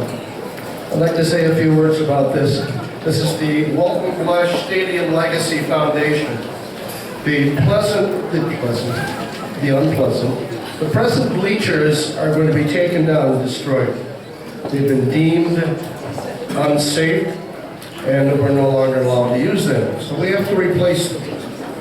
And several of us have started a foundation in which we are raising funds to buy new bleachers and build a new press box in time for the first game, football game at the last week in August of this year. It's the M&M game. Everyone should have one of the programs. Some of you may have just a few. I ran out. But if you would please take it home and consider a donation to the fund. Instructions for donating are inside. If you're a family and you'd like to donate together as a family and maybe dedicated to a prior inductee or a family member, you can do that. But please, give this some consideration as you go about your day. This is an outstanding opportunity to return and give back to your schools. Now, moving along, I would like to invite Sam Larson forward. I didn't call you yet.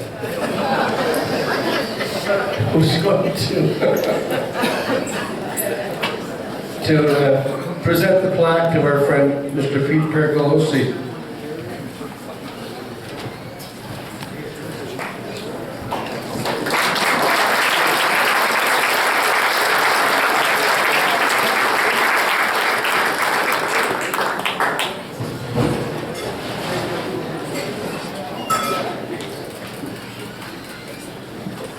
Very good, thank you. Tim really had me going on that story for a little bit. I actually texted Scott Bell and was wondering how foggy that night was if I shot a cow. And didn't remember it. But I know it was BS because I've tried calling Perk during hunting season before, and there's not a chance that you can get a hold of him. You get the voice note that says, "Hello, you've reached Pete. I'm either fishing, hunting, or on the lawnmower," and then it's done. But really, it's a little ironic that I'm up here. If you had asked me during my junior year, would I be giving an induction speech for Coach Pericolosi, I would have looked at you and said, the curly-headed Italian guy that wears the short-sleeve dress shirts and is constantly screaming about my defense or lack of defense, probably not. But as years went by, and I grew out of being a young, whiny kid, I gained a little bit of perspective and realized how truly blessed I was to play for Coach Burke. After playing for him for another year, and then fortunately he called me after Coach Shannon had retired from the JV position for 25 years, I think, called me and said, "Do you have any interest in coaching?" And I was at W. Oshkosh at the time, and didn't really think about it a whole lot. I just said, sure, that sounds like it'd be pretty easy. And really fortunate, after we were down 44-7 against Antigo in our first JV game ever, I realized that there's a lot to learn. But I'm really thankful for Coach for allowing me to kind of tag along and really showing me the ropes on how to kind of run a program and coach a team. So after all that, I realized how fortunate not only myself, but 30 years of Menominee basketball players were to be able to play for Coach Pericolosi. When I think of Coach Burke, I think of just an X and O genius. He has pages upon pages of plays. He did copy them over to me when I got the job. Many of them we still use today. I think of a guy who's a staple in UP basketball success for 30 years, winning Class A-B Team of the Year 13 times in that span, which is really amazing. I think of the run that we had in 2008, knocking off a bunch of bigger schools along the way, including Michigan's Mr. Basketball, Brad Redford, on the way to the Breslin Center. And I also think of him being the only person I've ever seen get so mad at a player's defense during a halftime speech that he took a piece of chalk and disintegrated it into fine dust. That player was me. But more importantly, I think of a coach who spent 30 years at Menominee, caring about his players, and always doing things the right way. And so it is my honor to introduce my 7th grade teacher, the all-time winningest boys basketball coach in Menominee history, my colleague and mentor, a 50-year MHSA official, UP Hall of Famer, and my friend, Pete Pericolosi.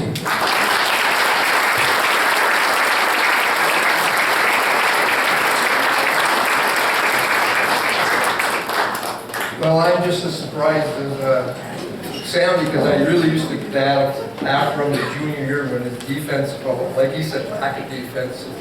So he really developed into a fine player. And more so, he's now a fine coach, and Menominee basketball is in real good hands with Sam. And he's a very good friend of mine. We talk all the time right now. I also want to thank, this is for Coach Boucher. You know, we did this for over 30 years, and I'd always have notes, and Coach Boucher could talk about nothing for half an hour. So I figured I'd better get them. I want to thank the Hall of Fame committee, and congratulations to the other inductees here tonight. Coaching's been a big part of my life. I started coaching when I was 19 at the Iron Mountain Community Schools. They used to have T-ball, and it was by the neighborhoods, and it was competitive. And that was my first coaching start, and I've coached all the way from 19 until the time I retired. To hang around for that many years, 30 years here as a varsity coach, you need to have a lot of help from everyone around you. And I don't want to forget anyone tonight. If I do, I'm so sorry. But first of all, I'm going to start off with my parents. My mother, who passed away from ALS a while ago, and my dad, who's still living, he's 102. We had 3 boys in our family, and we used to play baseball, fast pitch softball 3 days a week, and we used to play hardball twice a week. Not once were our uniforms dirty, not once did our parents miss any of our games. And I think it's important, especially in today's society, to have more parents like that. So I have to thank my parents for that.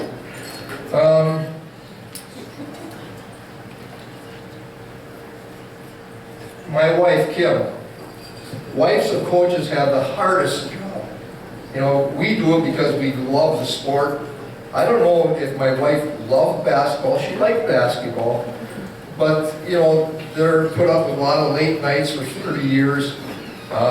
Raising a young child was really hard. And also, you know, they hear a lot of the negative things that come along with the program of coaching. And I have to give credit to my wife. We made it through, Kim. I love you.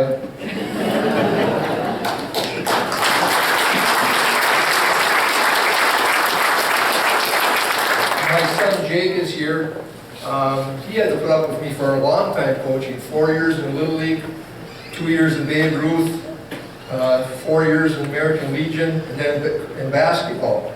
But, you know, a lot of parents say that, you know, when they're coaching their kids, they don't listen and hard to work with your kid. But my kid wasn't like that.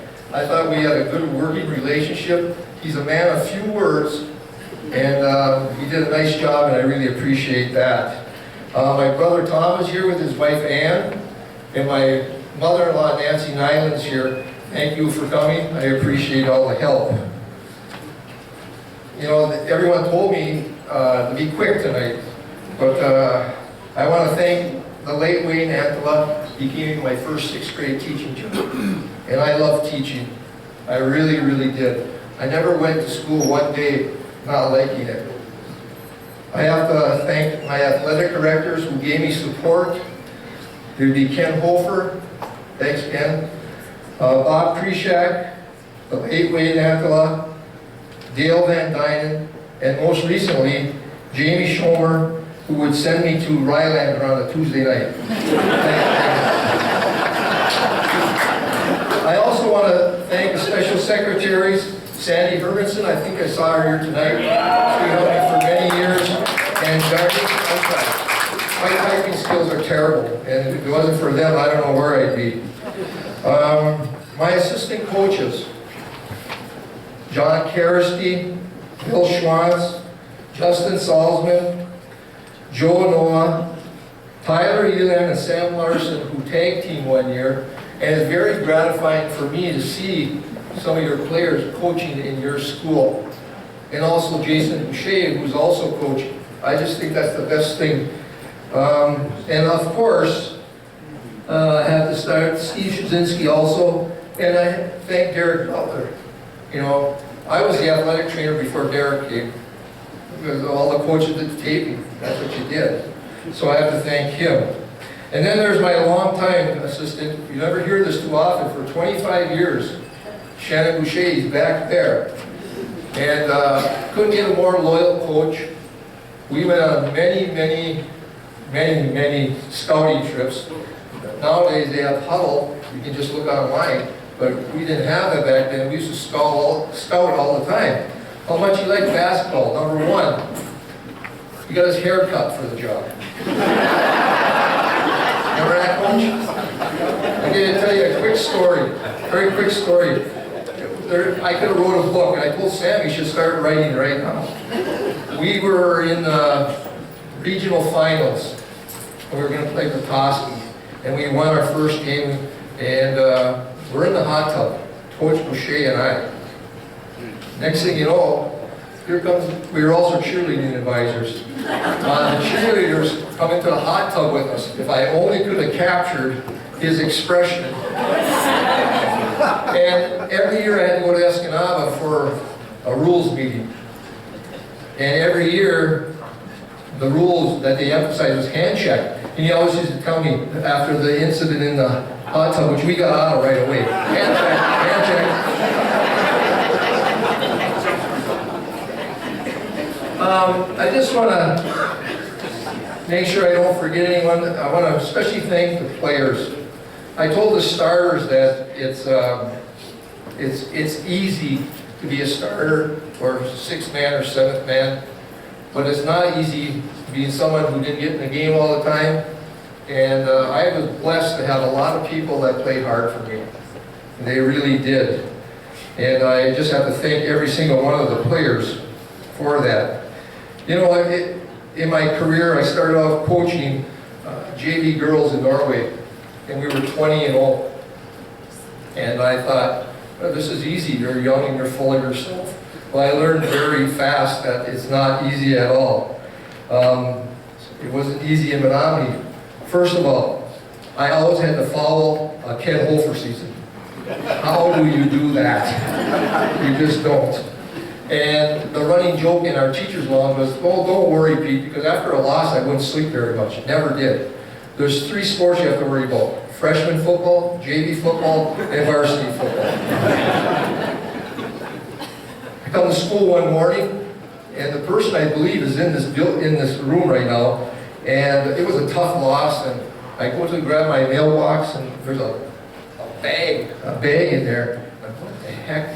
And I take the bag out of my mailbox, and the eyes are cut out with the mouth, and it was the unknown coach. Remember that, Greg?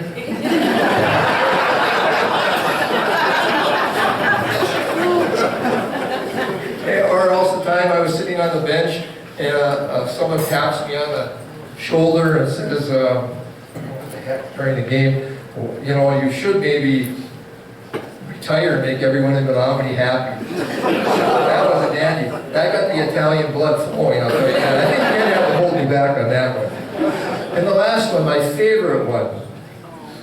Well, 10 below 0, tough loss in Marquette. I come home to the parking lot, someone let the air out of all 4 of my tires. Shannon, would you please give me a ride home? But you know what? That's just part of the deal. And I just love basketball. I loved the competition. And most of all, I think I loved working with the kids. I really did. And it wasn't all easy, but I would do it again in a heartbeat. Just so I make sure I don't forget anything. One last thing, how hard it is for a Upper Peninsula team to win a state championship. When we went down to the semifinals in 2008, that's a lucky guess.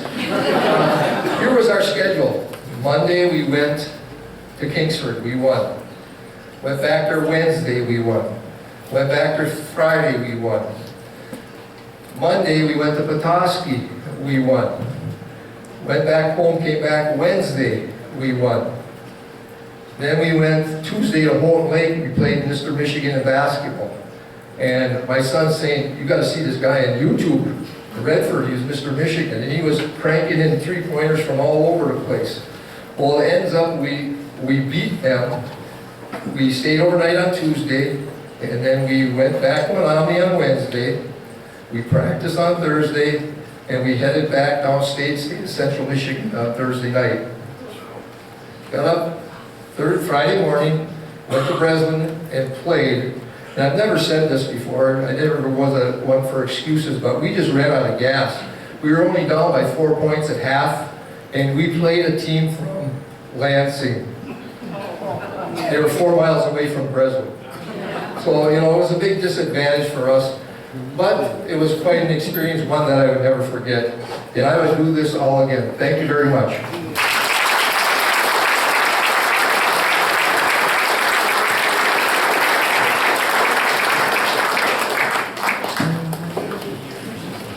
Thank you. Coach Strauss. There is somebody from Iron Mountain whose last name does not end with I. He coaches at Michigan State. His name is Izzo. So if it's not an I, it's an O. It's a ball. It's a ball. I got a surprise for you, Mr. Gary Stewart. Would you please come forward?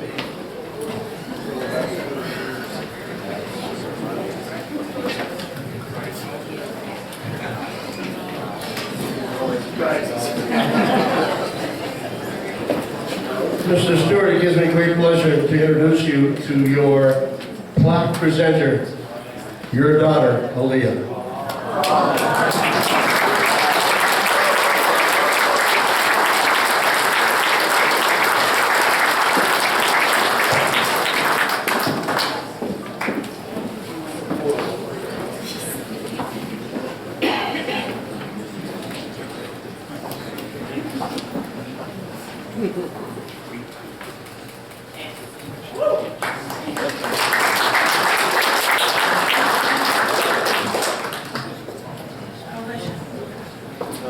I think I can hold it. I'm more nervous than I was for any basketball game right now, and that's saying a lot. So. First off, before I talk about my dad, I want to say congratulations to all the inductees tonight. Some are friends of mine, as well as past teachers and coaches who I have the utmost respect for. There are lots of important people here today who are a part of not only my dad's life, but mine as well, during our time at MHS. Coach Perk, Coach Mr. Matthew, Coach Sponge, Coach Holford, to name a few. It really is full circle that not only did my dad get to be critiqued by you, but I did as well. So congratulations to everybody. When I was first asked to speak about my dad at this event, I asked Mr. Wills if he was sure he meant to ask me, not my mom. A lot of us get confused on Facebook because she's Allie and I'm Malia, only a couple letter difference. To my surprise, Mr. Wills assured me that he intended to send a message to me, and it took a second for me to process. I wasn't even alive to witness my dad's amazing athletic career. How could I possibly be chosen to introduce him for such an honor? I then took a step back and thought to myself, who better to speak about my dad than the person who knows him the best? The person who is somewhat of a copy and paste, aside from my mother's looks. Sorry, Dad.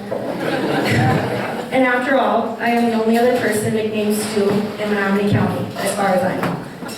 I'm called that by many, and most of the time they say it's because I remind them of my dad. Although I was not around, that does not mean I don't know your journey to who you became as a person, the husband, the son, the brother, the friend, teammate, the coach, the now Hall of Fame athlete, and most importantly, the father that you are today, to Avery and I. From a young age, you experienced many hardships, but you never let them define you or use them as an excuse. When you arrived to Menominee with Grandma and Uncle Brian, you had your work cut out for you to prove yourself. The two new Scottish boys in town who were dressed funny and said cheerio all the time in a Scottish accent had their fair share of being picked on. But just like you did with your older Uncle Brian, you decided to fight back. One day after school, at the end of the tunnel of Giddings and Lewis, which everybody in here knows where that is, my Uncle Brian and my dad took matters into their own hands, literally.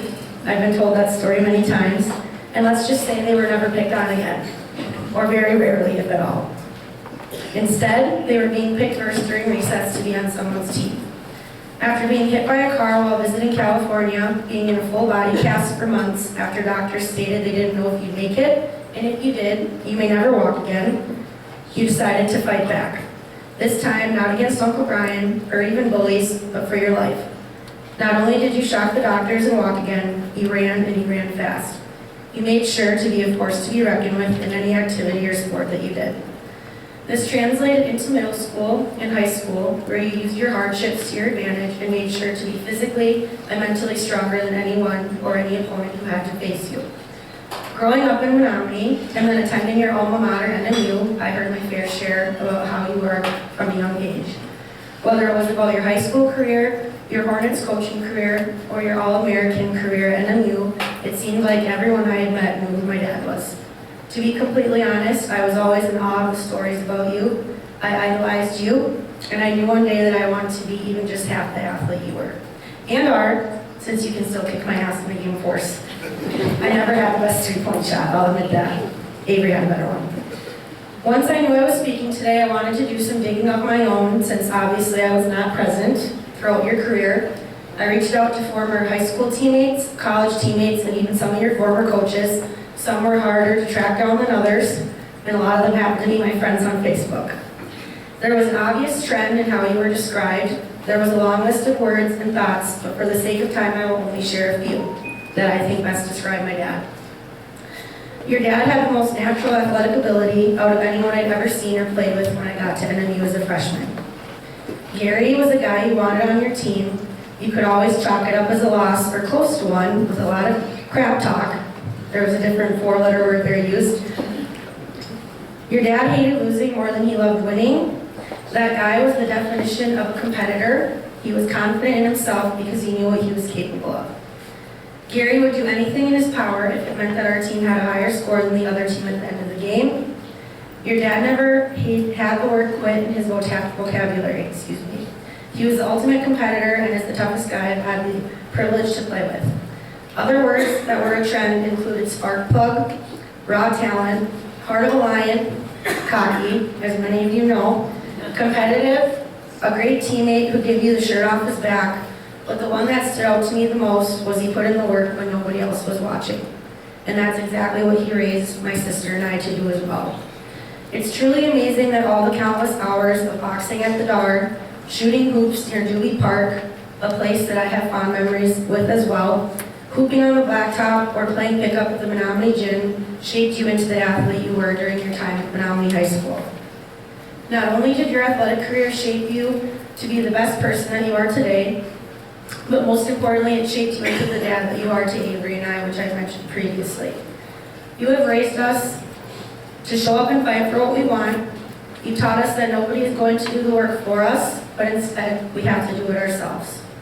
The world is a tough place to be sometimes, but when the going gets tough, God damn it, the tough get going. We don't make excuses, and we try to leave things better than how we found them. You taught us how to handle hard because nothing ever came so easy for you, and it's taken a lot of stories and a lot of tears to fully understand that. Things weren't always easy for you when you broke all your records and accomplished what you did at MHS. Being the kid from Scotland wasn't easy for you, but look at how that Scottish boy Gary is doing today. You are a Hall of Famer, Dad. Your hard work is paid off. We are so proud of you, and Uncle Brian would be so proud of you as well. It is now 36 years since you graduated Menominee High School, from Menominee High School, almost to the exact day, and I can confidently stand here and say that you are deserving of just one other accolade. Perhaps the most important one. To me, you're a Hall of Fame dad. I understand that nobody is perfect, and I understand that because of the morals you have instilled in me. Everybody has their own battles that they are fighting, and that is why I'm never quick to judge. Nobody is perfect, not one singular person. And that is something that I preach to now my students and my athletes as well. You are not perfect, and you don't pretend to be. You are a perfectly imperfect dad, but you are my dad, and for that, I'm forever grateful. It is now my honor to introduce to you my dad, the boy from Scotland, turned Maroon Hall of Famer, Stu.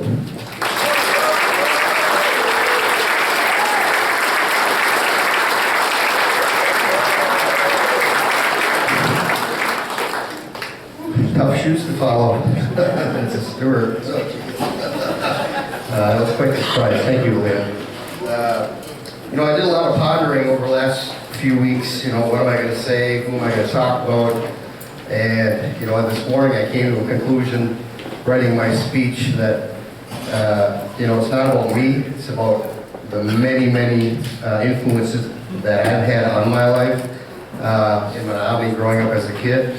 So majority of the speech is just a thank you to the many, many people. And if I forgot anyone, I certainly do apologize, but I tried to get everybody in here that I could. So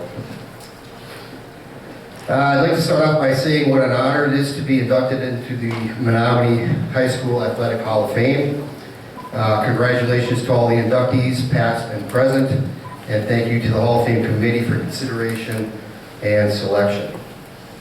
As my daughter mentioned, as a young kid born in Scotland, moving to the United States, all my brother Brian and I knew was football, but unfortunately it was the European version of football. So we had a lot of learning to do growing up, and we quickly learned that soccer, as the Americans called it, was not high in the Menominee sports totem pole compared to basketball, football, and baseball.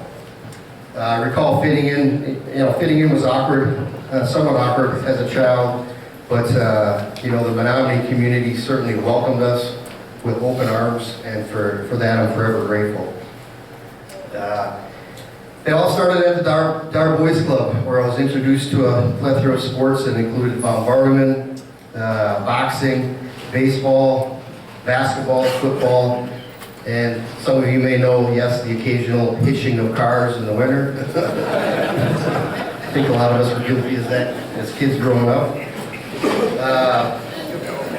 Just a shout out to Mr. Newman. I don't think he's here tonight, but for those of you that don't know, Paul Newman was a big part of my life growing up as a kid. He was at the DAR constantly and donated much of his time. So it was certainly a great place to grow up. meet some friends, and also was a very safe environment for us, for my brother and I. So, another couple people I'd like to recognize, I think one of them's here, Coach Cooney over there, and also Coach Bodo, for teaching my brother Brian and I to stick up for ourselves, countless hours in the boxing ring, and it certainly molded me into the gentleman, or gentleman. Really molded me into the person I am today. So I just wanted to say thank you guys. Growing up as a kid, I recall many hours of playing sports with kids, who became lifelong friends. Days were consumed with playing sports in the backyard of Rob Keller's house, where his father Butch, who worked for the city of Menominee, would chalk up the occasional football or basketball or baseball field for us. So we're constantly over there as kids growing up. Full contact basketball was also favored in basements and driveways growing up. We would play for hours and hours, stopping only to eat. Then we're right back at it. That was pretty much an everyday occurrence for us growing up. Those were the good old days, I consider them. No cell phones, no computers. Mom told you to get your butt out in the street, go play. She'll see you at lunch or dinner, those types of things. So, many fights would start over who was best, which team was better. We had the Celtics, the Lakers growing up. Half of us were Celtic fans, half of us were Laker fans. But we always had each other's back. Many friends pushed me to be competitive and taught me that winning was something that was expected, and that quickly became the norm for me. My friends and I were constantly playing sports and helping become an athlete and contribute to my success. Rob Keller, Matt Militello, Brian Nutter, Mike Antela, Keith Waits, Reggie Peterson, Mark Frederickson. Some of those are some names I'm sure you probably have heard of in the past. We had a lot of success during our middle school and high school years, and this helped shape my collegiate career at Northern Michigan University. Of course, none of the success would have been possible without the numerous coaches that influenced my sports career. Menominee has a great tradition of excellent athletes and teams, and many coaches deserve recognition. On the high school football side, Coach Wolford, Coach Satch, Coach Van Dynen, Coach Packmeyer, Coach Turkoff, Coach Johnson, Coach Langloy, and Coach Schwartz. Just know that you guys played a huge part in my life, and that allowed me to have some success while at Northern Michigan University, and I attribute a lot of that to you guys. On the basketball side, Coach Schwartz, Coach Percolosi, who was inducted tonight. Just many, many great memories of open gyms. One of the things that we would have Coach Schwartz do is, it was pretty much an open gym door policy. Numerous hours were spent in the gym, and kept us out of trouble and helped me form some bonding with some of the teammates. On the baseball side, Coach Red Luckisher and Coach Don Olson. Coach Don Olson's not here, and Coach Red is no longer with us. I can personally thank them, and they also played a big part of my development and success in Menominee. One other person I just want to mention is Joe Johnson. I think he's here tonight. Joe was a great figure to me.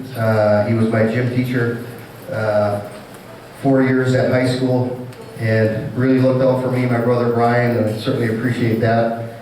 It's kind of ironic, my senior year I had, my first 2 hours were gym class. I don't know how I handled that, but I know there was a few times Coach Johnson would see me wander in around 8:45, school started at 8, and I was just getting ready to take a shower and getting ready for the second hour. So.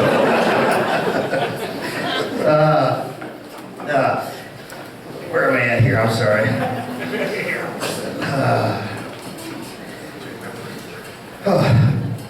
My high school career gave me an opportunity to achieve a full scholarship at Northern Michigan University, where I played with many great athletes that included 4 former teammates who had NFL careers. I achieved All-American honors and had a successful career at NMU. None of this, and I mean none of it, would have been possible without the numerous coaches mentioned previously. After college, I had the privilege of coaching many successful Menominee Hornets teams. Myself, Coach Pusher, Coach Plouts, and of course, Coach Klatt, who's in attendance tonight. Love you like a brother, Coach. A lot of good years we had coaching Hornets, and that's one of the things maybe I'm most proud of is I was able to give back to the community. I was able to mentor some young men, many of whom went on to play college football. Many had great success in high school, and there was, I think, 3 state championship teams we coached, 3 altogether. So a lot of success there. As I look out tonight, I see a lot of familiar faces. I'd like to say I'm proud to be a member of the Menominee community. My wife Allison and I reside in Menominee, and we're lucky to raise 2 beautiful daughters. We're fortunate to have some of the same teachers and coaches that I did. And there's no doubt in my mind that the future of Menominee sports is in good hands and will continue to thrive and have success. I would like to thank the people who are in attendance tonight on behalf of my recognition. I appreciate each and every one of you. I saw a lot of faces out there. Al Rule's in the house, former Hall of Fame athletes. What a privilege it is to see you and your wife, Mary Jo. I see Mac Daddy in the back. Scott and Rebecca, there's just too many to name, but as I look out here, I see many faces obviously growing up in Menominee. Just want to thank everybody for the support and showing up. Of course, none of this would have been possible without the support and love from my family. Many are here in attendance tonight, and I want to recognize them quickly. To my sister Bonnie and brother JJ, you always make me proud and always have supported me, and no matter what I've done, post-collegiate level, and just want to let you guys know I love you. My Uncle Alan and Aunt Jean are here in attendance. Uncle Alan, happy birthday, by the way. It's his 82nd birthday. And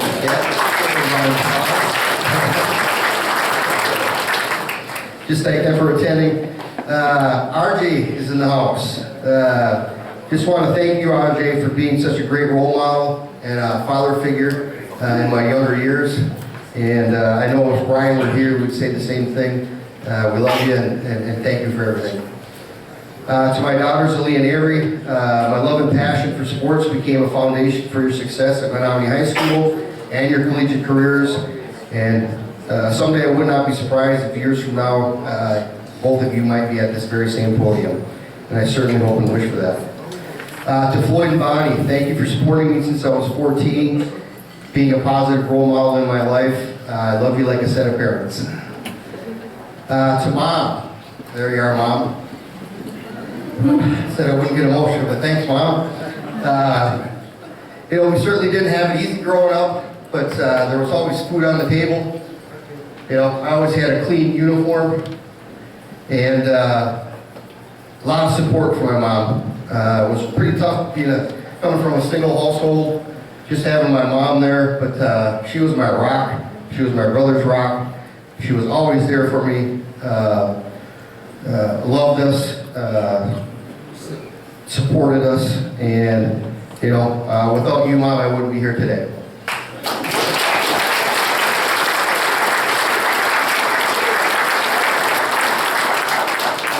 To my beautiful wife, Allison, you've always been with me through thick and thin since I was a freshman in high school. We've been together for a very long time. Your unwavering support and love have always pushed me to try and be the best person I can be. I always try to make you proud, and I would like no one else beside me to share this moment with. And then finally, to my brother Brian, who was taken too soon at the age of 50. There's not a day that doesn't go by that I do not think of you and what an influence you had on my life and sports career. No matter what the circumstances were, you always had my back and pushed me to be better.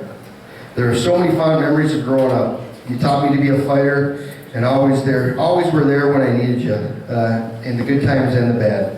So cheers, Brian. And once again, I just want to say thank you. Very humbled, very proud to share this accolade with so many members of the Menominee High School Hall of Fame family members, friends, and the community.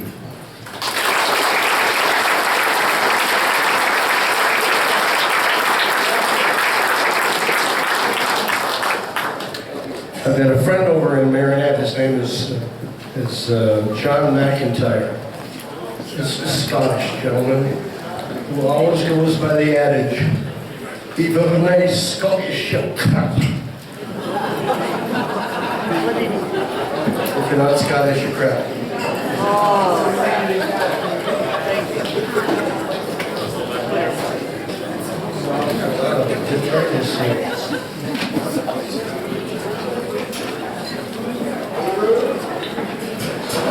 I would like to call to the rostrum Mr. Jason Boucher.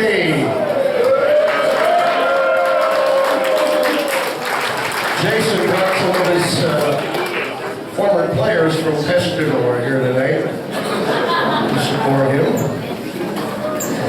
You know, when Jason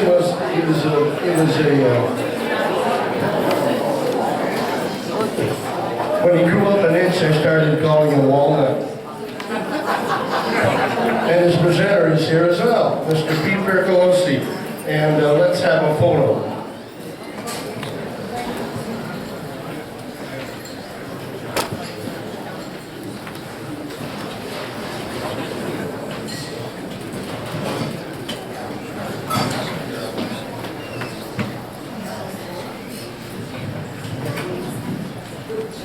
John called me, and I'm the second stringer. It was supposed to be Josh Kellner, but I said there'd be no problem, since I like speaking so much in front of people.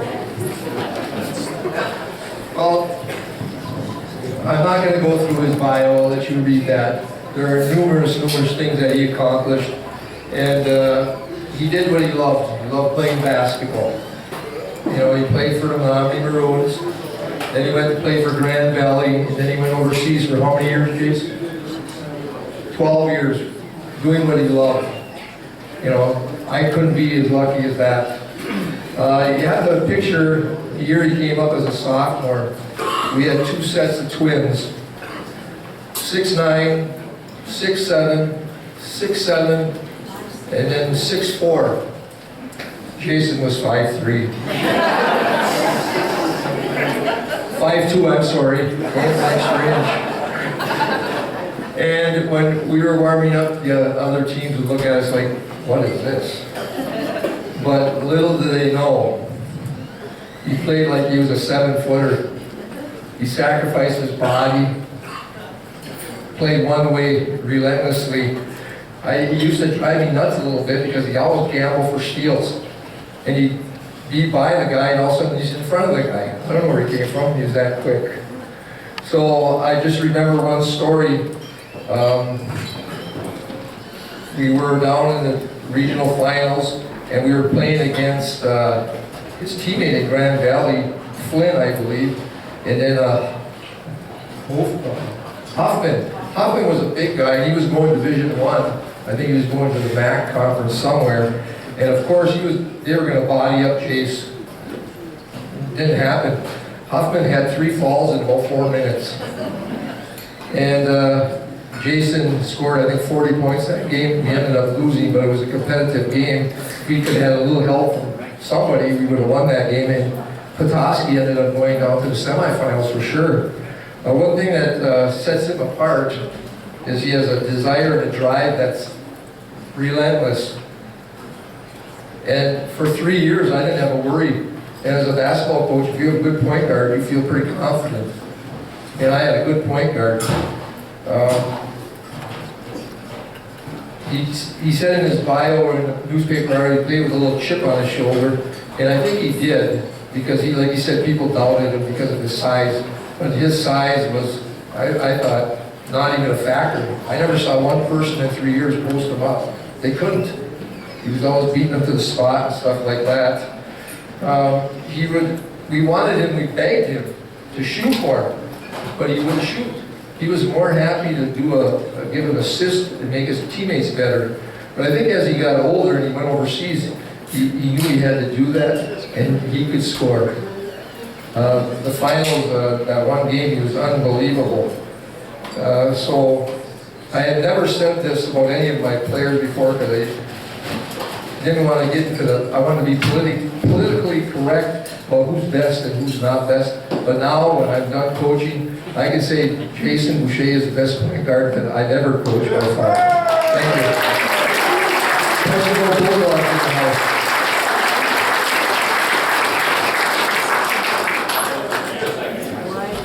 Thanks, Coach. I appreciate that. I'm going to keep it short. I know you guys have been here a long time. If I was more like my father, Shannon, I'd be up here for a half hour to 45 minutes, but that's not going to happen tonight, guys. First off, like I said, I just want to say thanks. I appreciate the nomination and being inducted tonight to the Menominee Hall of Fame. There's a lot of people in this room tonight that I looked up to when I was a little boy, and another first, I'd like to call out my brother. There's a lot of people that always ask me who my favorite player is of all time, and that's my older brother, Eric. I probably wouldn't be the player or man I am today without him.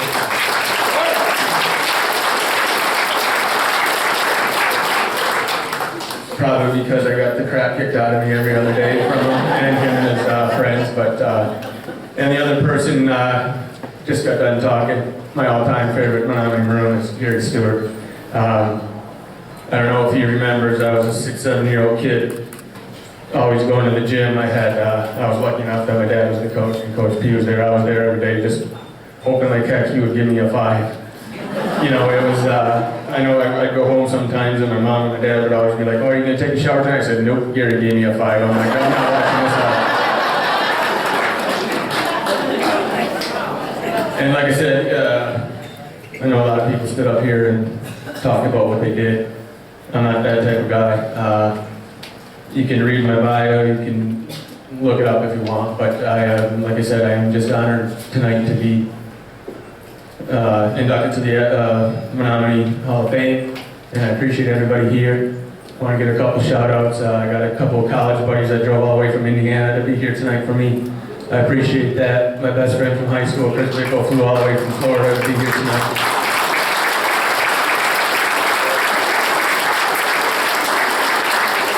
Of course, I would like to thank my parents, Shannon and Sue.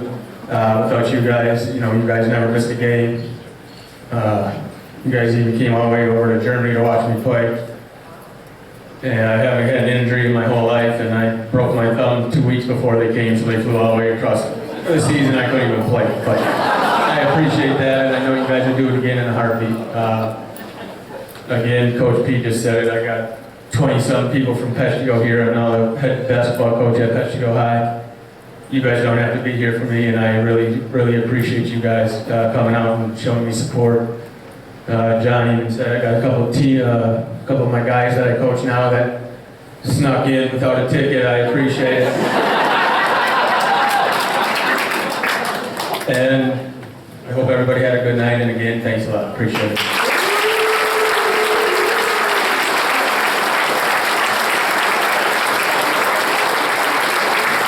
I'll do this once and once only.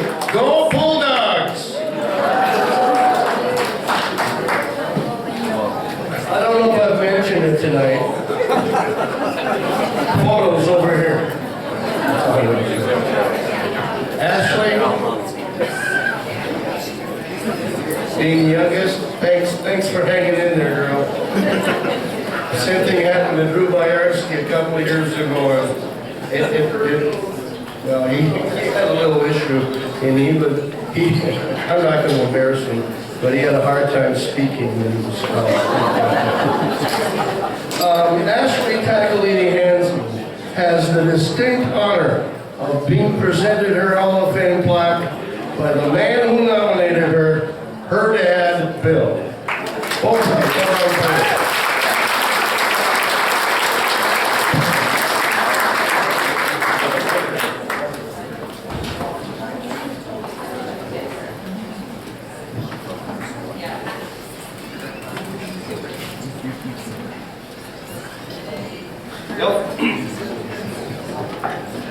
Good evening. I'd like to congratulate all the other inductees as well as all the other Hall of Fame members and their families, because we all know nobody does this alone.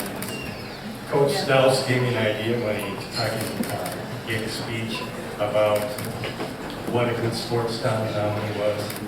When Ashley was a senior, they were the #1 ranked team in the UP, and they had a game against the #2 ranked team in the UP, a very talented and tall Pullman team. It was at home, so I wrote a letter to the Eagle Herald, and I said, Menominee's always been a great football sports town, but I don't see that in basketball. Well, we filled the gym that night, honestly, and Bolton had a 3-hour ride home that was very disappointing. So, I think I do appreciate what sports means to the Menominee community. Well, actually, it seems like a long time since you were a little girl that ran down all the boys on the soccer field to steal the ball. All your undefeated grade school basketball teams, your Gus Macker teams with your 3 friends that won every tournament you played. I wanted to thank especially Pete Percolozzi tonight. Pete Mayhew, who isn't here. He had the guts to put 2 freshmen actually on his 1999 basketball team, and after 4 years and 71 wins, I think it was a good choice. I'm not going to go through, you can read the bio, it talks all about her 4 years starting basketball, for all over all conferences, all UPs, all states. But another thing I'd like to piggyback on that Coach Stels said is that athletes are achievers, and Ashley was an achiever beyond sports even. Her mother and I are very proud. In fact, she was co-valedictorian of her class. She graduated magna cum laude from Western Michigan University. She worked 5 years in Chicago in a hospital, ran multiple marathons, went on mission trips to provide healthcare aid to Haiti after the earthquake, and impoverished people in the Dominican Republic. She later went on to study at Mayo Clinic School of Medicine, and currently lives in Minneapolis as a CRNA at University of Minnesota Hospitals. Lives there with her husband Lyndon and 2 little boys. Luke and Nolan, who you may have seen here earlier. Ashley, we're very proud of you.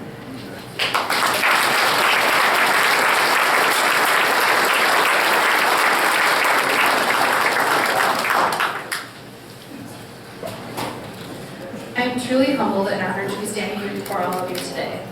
For me, maroon sports were never about personal accolades or achievements. At the end of the game or meet, I never knew how many points I had scored, rebounds I grabbed, or how fast I sprinted. With that being said, I do remember being benched and reprimanded for not shooting the ball enough, per Mr. Mayhew. Playing and sprinting with heart, being defensively determined, and seeing my teammates succeed is what I prided myself on most. Making a great defensive stop, fast break, or great pass to my teammate often meant the most to me. I truly love being defensively vigilant on the basketball court while also leading our relay team to win as the anchor in both the 400 and 800 meter relays. I'm shocked but proud to see my 100 meter record still in place. I certainly cannot take all the credit for this great Menominee Maroon honor. So here's to thanking those who so much helped me along the way. Thank you first to Coach Pete Percolozzi for teaching us and coaching us in middle school basketball. Some of us may have left with a few tears, but you made us tough. Coach Pete Mayhew, who unfortunately can't be here tonight, for believing in me from freshman year on. Your support, guidance, and pushing me to do the best I could be meant more to me than you will ever know. Athletic trainer Derek Butler, for consistently taping my ankles game after game. To Crystal Derwin, Alicia Kaler, Amanda Hogan, Becky Van Dynen, and Allison Bickle, you took me under your wings as a freshman when I was on the varsity. You included me as part of your Maroon basketball family and made me a better player practice after practice. To the 19-0 team, wow, what an accomplishment. We were really great. How fun was that? To my senior year state quarterfinalist team, many of us started playing basketball together in the 3rd grade and through Summer Gus Macker basketball tournaments. How special to bring it full circle to our senior year. Corey Schwans, we were there together through it all. You were such a natural leader and amazing three-point shooter. Leah Bayarski, always a beast on the boards and played with such heart. Amanda Kudwa, offensive defensive player, and made fast breaking so much fun. Adrian LeMay, I still cherish how much fun we had in practice on those very long bus rides. I'm sad we had to end our high school careers in such a close game against East Grand Rapids in our state quarterfinals, but what a fun run it was. To Coach Dave Matthew and the late Jim Hodge for instilling a love of track and field. Both of your direction and encouragement helped me get started. To Coach Scott Melcher for making the switch from hurdles to sprints, helping with sprint technique and all the encouragement along the way. To Coach Lee Howell for being an amazing sprint coach, pushing me during ladder sprint intervals, having faith in me, and always being at the finish line with your stopwatch. To my best friends who were always the best cheer squad. To my late Uncle Fran Mellinger, your love for life and sports spread to your extended family. You came to so many of my games and meets along with my late grandma Ida Alston, despite her ailing health. To my brother Ryan, who unfortunately could not be here today. I'll never forget all the taunting and block shots during drive-by basketball. Even though that would make me so mad, you made me tough and a much better player block after block. Lastly, to my parents, who shockingly never missed one game or meet. You pushed me to be the best I could be. Your unwavering support was second to none. Dad, you coached me through elementary school basketball, Summer Gus Mackers, and drove me to camps and AAU tournaments all over Michigan and Wisconsin. You, me, and a pair of starting blocks went to the track on weekends. Mom, your cheer and excitement were always palpable in any gym or track. You gave me tough love, but also a shoulder to cry on. I couldn't have done without both of your love, support, and commitment. Thank you both from the bottom of my heart. There is truly something special about Menominee Maroon sports. The small town community backing is generally one of a kind. Maroon sports taught me the importance of community, teamwork, dedication, hard work, and the importance of maintaining an active lifestyle. I have carried these important attributes throughout my life since graduating from Menominee High. Since that time, I have stayed active with running, as my dad said, completing 2 Chicago marathons, numerous half marathons, yoga, and I'm currently training for my first sprint triathlon. Dedication and hard work helped me earn my master's degree as a certified registered nurse anesthetist, where I use teamwork in the operating room on a daily basis and have many opportunities for giving back to my community. I only hope that one day my 2 little boys can experience something as special as the Maroon magic and spirit. Today and always, I'm so proud to be a Maroon.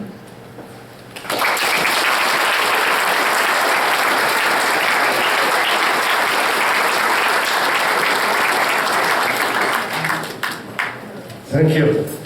In closing,